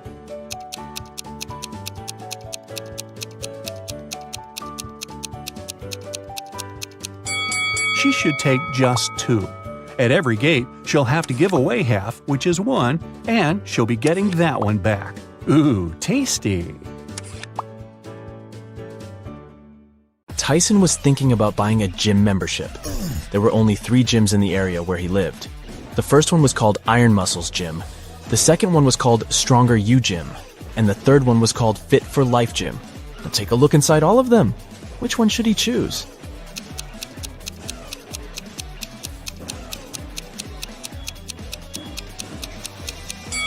Do you see the clean towels wardrobe inside the Stronger You Gym? They don't look clean at all. It's not the best option unless he loves germs. And take a closer look at the running mill inside the Fit for Life Gym. It's broken. That's an accident waiting to happen. So he should pick the Iron Muscles Gym. Ellie and Ollie were looking for a nice hotel to spend their vacation together with their puppy. After checking out some places online, they brought down their options to 3. Take a look at the website of each of them. Which one should they pick?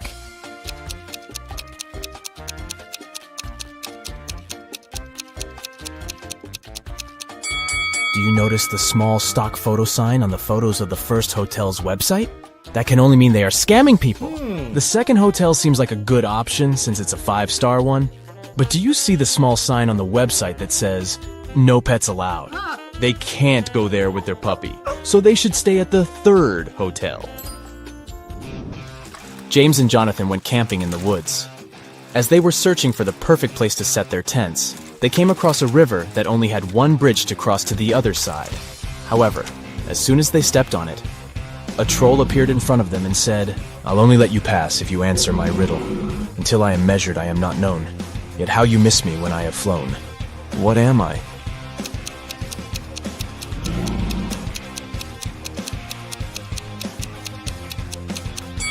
The answer is time. Hillary was sitting in her hotel room when someone knocked on her door. She opened it and saw a man whom she had never seen before. He said, "Oh, I'm sorry. I have made a mistake. I thought this was my room." He then walked back to the elevator. Hillary immediately locked the door after him and called hotel security. What do you think made her so suspicious?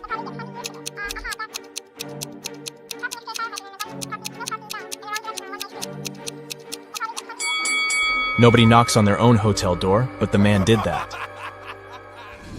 Captain Bluebeard was traveling the sea with his crew. At one time during their voyage, 2 of his sailors were standing on opposite sides of the ship. One of them was looking west, and the other one was looking east. But at the same time, they could see each other clearly as well. How was that possible?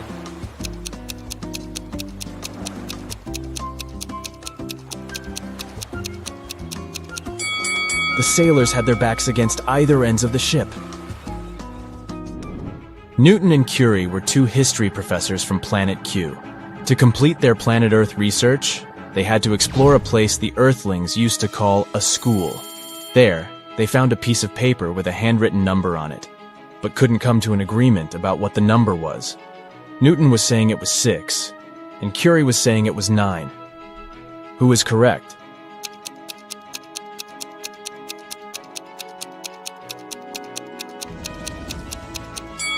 Do you see this teeny tiny dot here? That can only mean the number is 9. So, Curie is right. The Foggy Mountains region of the Kingdom of Endolia was occupied by the most vicious dragon. The king called Knight Samuel to go on a quest to defeat it and take all the gold it stole from the people back. So, Knight Samuel hopped on his horse and reached the mountains after a long journey. Once the dragon saw him, it said if Knight Samuel knew all 3 of its riddles correctly, it would leave the mountains as well as all the gold. The first one was, soft and fragile is my skin, I get my growth in mud. I'm dangerous as much as pretty, for if not careful, I draw blood. What am I?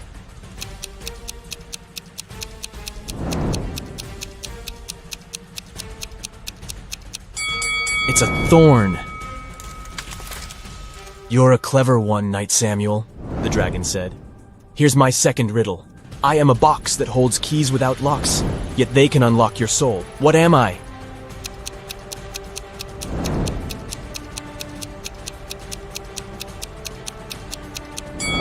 The answer is a piano. I have only one riddle left for you, but be very careful. If you can't answer it correctly, this kingdom shall be mine. When you went into the woods, you got me. You hated me, yet you wanted to find me. You went home with me because you couldn't find me. What was it?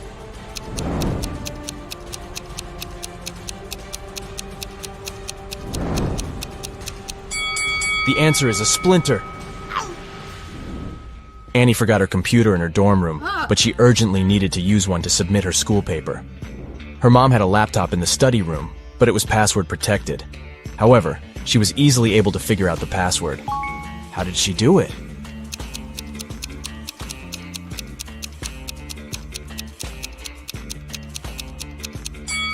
Take a closer look at the bookcase inside the room. Some of the books have letters instead of their titles on the side labels. This book has the letter A, this one has N, another N here, there's an I on this book's label, and this one has an E. So the password is Annie. Professor Guillermo was the headmaster of the Academy for Superheroes. He was also responsible for holding examinations to select new students for the Academy. There were only 3 students left who successfully made it to the last part of this year's exam.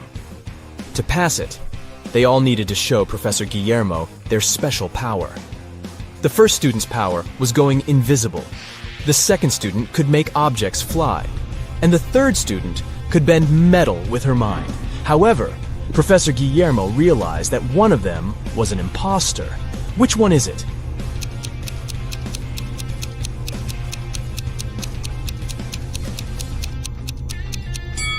Take a closer look at the object that the second student is levitating. Do you see the small on-off button here? That can only mean it's actually some tech device that can fly on its own. So he is the imposter. Jane was competing at Who Wants to Be a Billionaire? And she was only one question away from the $1 billion prize. The question was, it's true, I bring serenity and hang around the stars, but yet I live in misery, you'll find me behind bars. With thieves and villains I consort, in prison I'll be found, but I would never go to court unless there's more than one. What am I?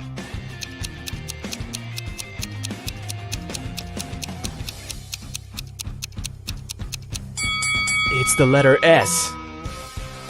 Dylan was going to buy a new car. The salesman showed him 3 options. Which one should he choose?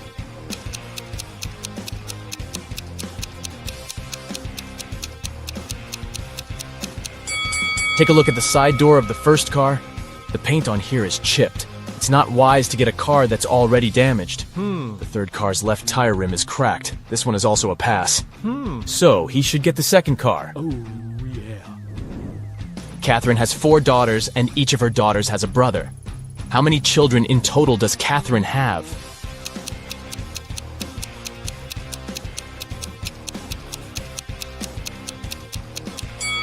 Each daughter has the one and the same brother, so she has 5 kids. Rachel and Ashley were best friends, but one of them was living in Japan, and the other in the United States. Rachel had purchased a BFF bracelet for Ashley and wanted to mail it to her. However, the only way to make sure the bracelet would be received was to place a lock on the package. Rachel had locks and Ashley had locks, but neither had keys for each other's locks. How can they ensure the bracelet isn't stolen?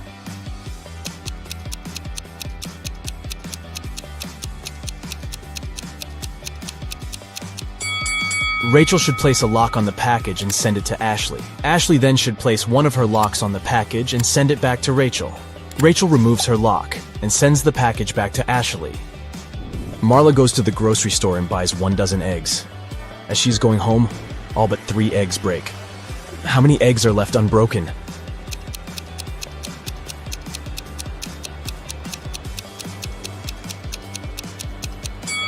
The answer is hidden in the question. She has 3 eggs left. You can see 2 women in the elevator. One works in this building, while the other came here for an interview. Can you guess which one works here?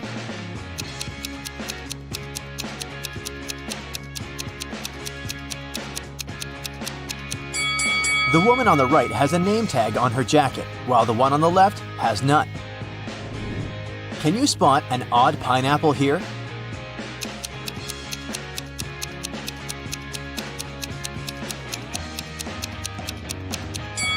It's this one in the corner. It has 3 leaves, while all the rest have 4. Okay, let's make it harder this time. Do you notice anything weird in this picture? Hurry up! A tap coming right out of the tree doesn't look right, and a purple coconut looks sort of off, right? You've got 3 desserts before you, but only one of them is safe to eat. Can you choose the right one?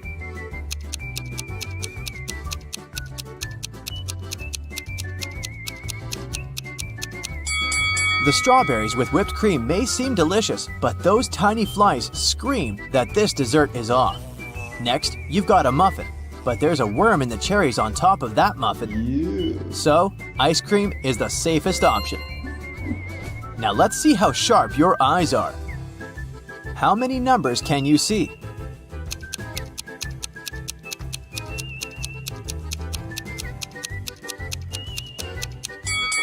The numbers on the screen are 1, 2, 3, 7, 5, 0, 8, 6, 9. Look at these 3 paintings and try to tell which one is fake.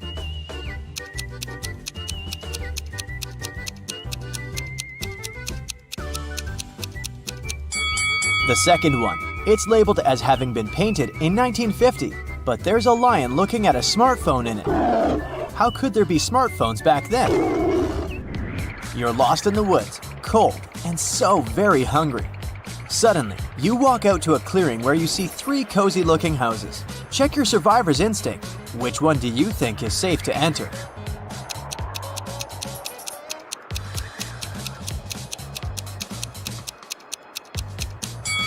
The house on the left has a big lock on its door, and its windows are boarded up.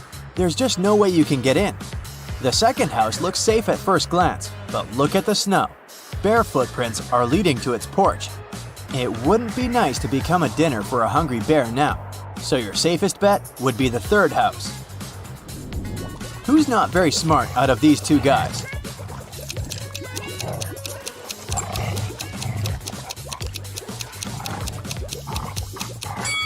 Well, giving your cat a wash from time to time isn't that bad, although the kitty sure wouldn't like it, so the guy on the left is doing fine. As for the one on the right, look at the pet food package in his hands. He's giving his dog cat's food. This stuff shouldn't be confused. Can you spot what's wrong with this image?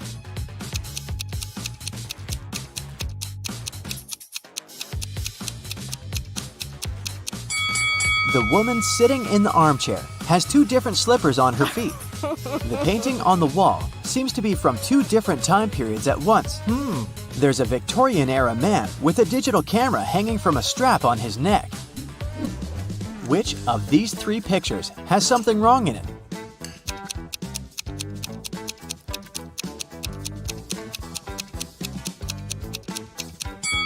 The second one. The girl in it is eating her soup with a fork. One of the kids in the picture snuck out of the bedroom through the window at night and came back. Who was it?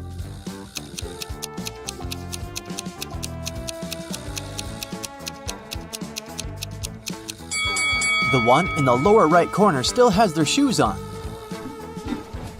One of these people going abroad is suspicious. Who?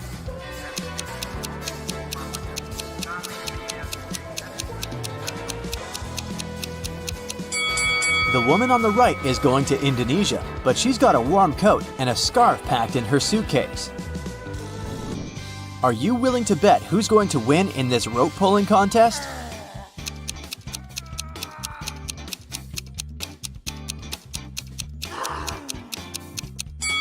If you placed your bet on the right-hand team, you've got it. There's more than one person on their side. They're just hidden outside the frame. Can you figure out how many interviews this guy already attended this month? Oh no!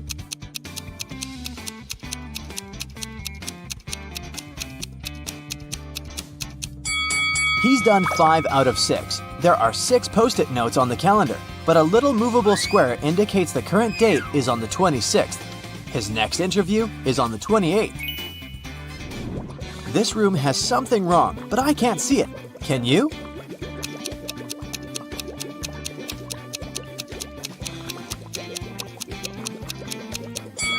There's a bird in the fish tank. Which hand is the odd one out?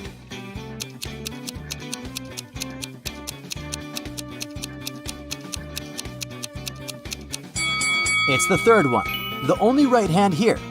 The rest are lefts. There are 3 people in the science lab, but one of them is not who they want the others to believe they are.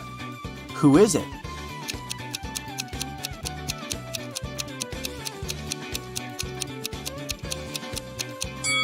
It's the guy on the right. He's wearing a fake ID badge on his lab coat. This hall is full of extravagantly dressed guests, but one of them is more extravagant than the rest. They're a ghost. Can you spot them?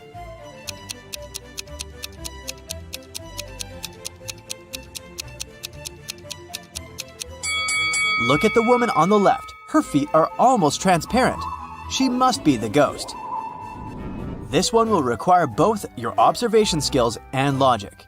Which of the 2 teapots can hold more tea?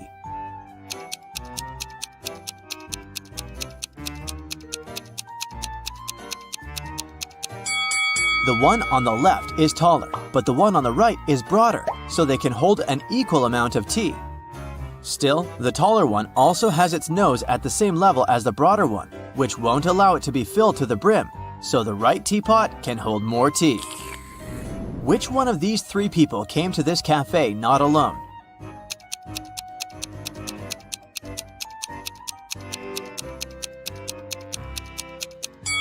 It's the girl behind the table in the middle. She has 2 cups of tea in front of her. One of these 3 partygoers has recently escaped prison and hasn't gotten rid of all the evidence. Can you figure out who it is?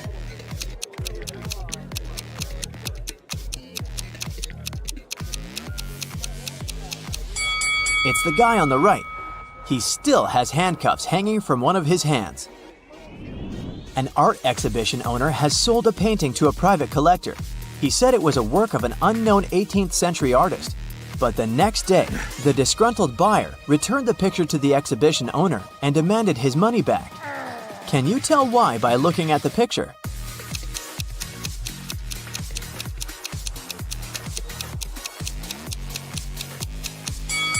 Well, there shouldn't be an airplane in the painting if it was genuinely from the 18th century. Someone broke into a house in a rich neighborhood and got away with a lot of valuables. The police had a suspect and stopped by his home. The suspect said he hadn't left his home since the day before, but the police officers knew he was lying. Can you guess why?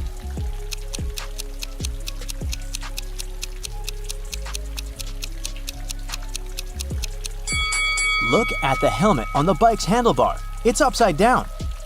Since it was raining so hard, it would have been already filled with water to the brim if it hadn't been hanging like this since the day before. A police officer approached a man sitting in a car parked next to a hotel's front door and issued a parking ticket. The man was outraged, saying he'd been there for no more than 2 minutes, and the sign said 5 minutes of staying was allowed. Still, the officer was adamant that the man wasn't telling the truth. Why?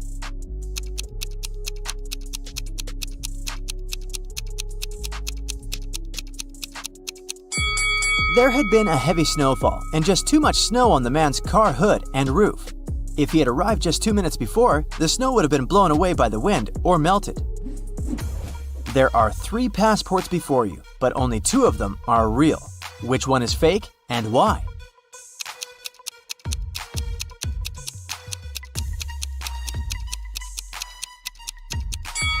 The right one is fake. Passport photos should be taken against a white background, and this one has something else in it. Which of these two people here is asking for trouble?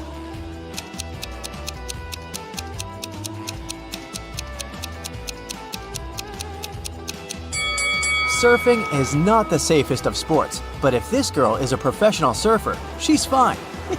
The man with loud music coming out of his speaker isn't safe though.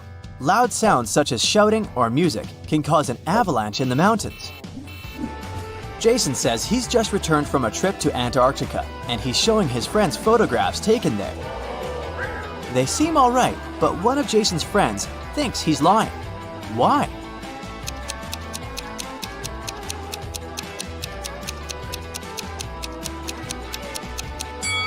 Look at Jason's face. He has tan lines from the sun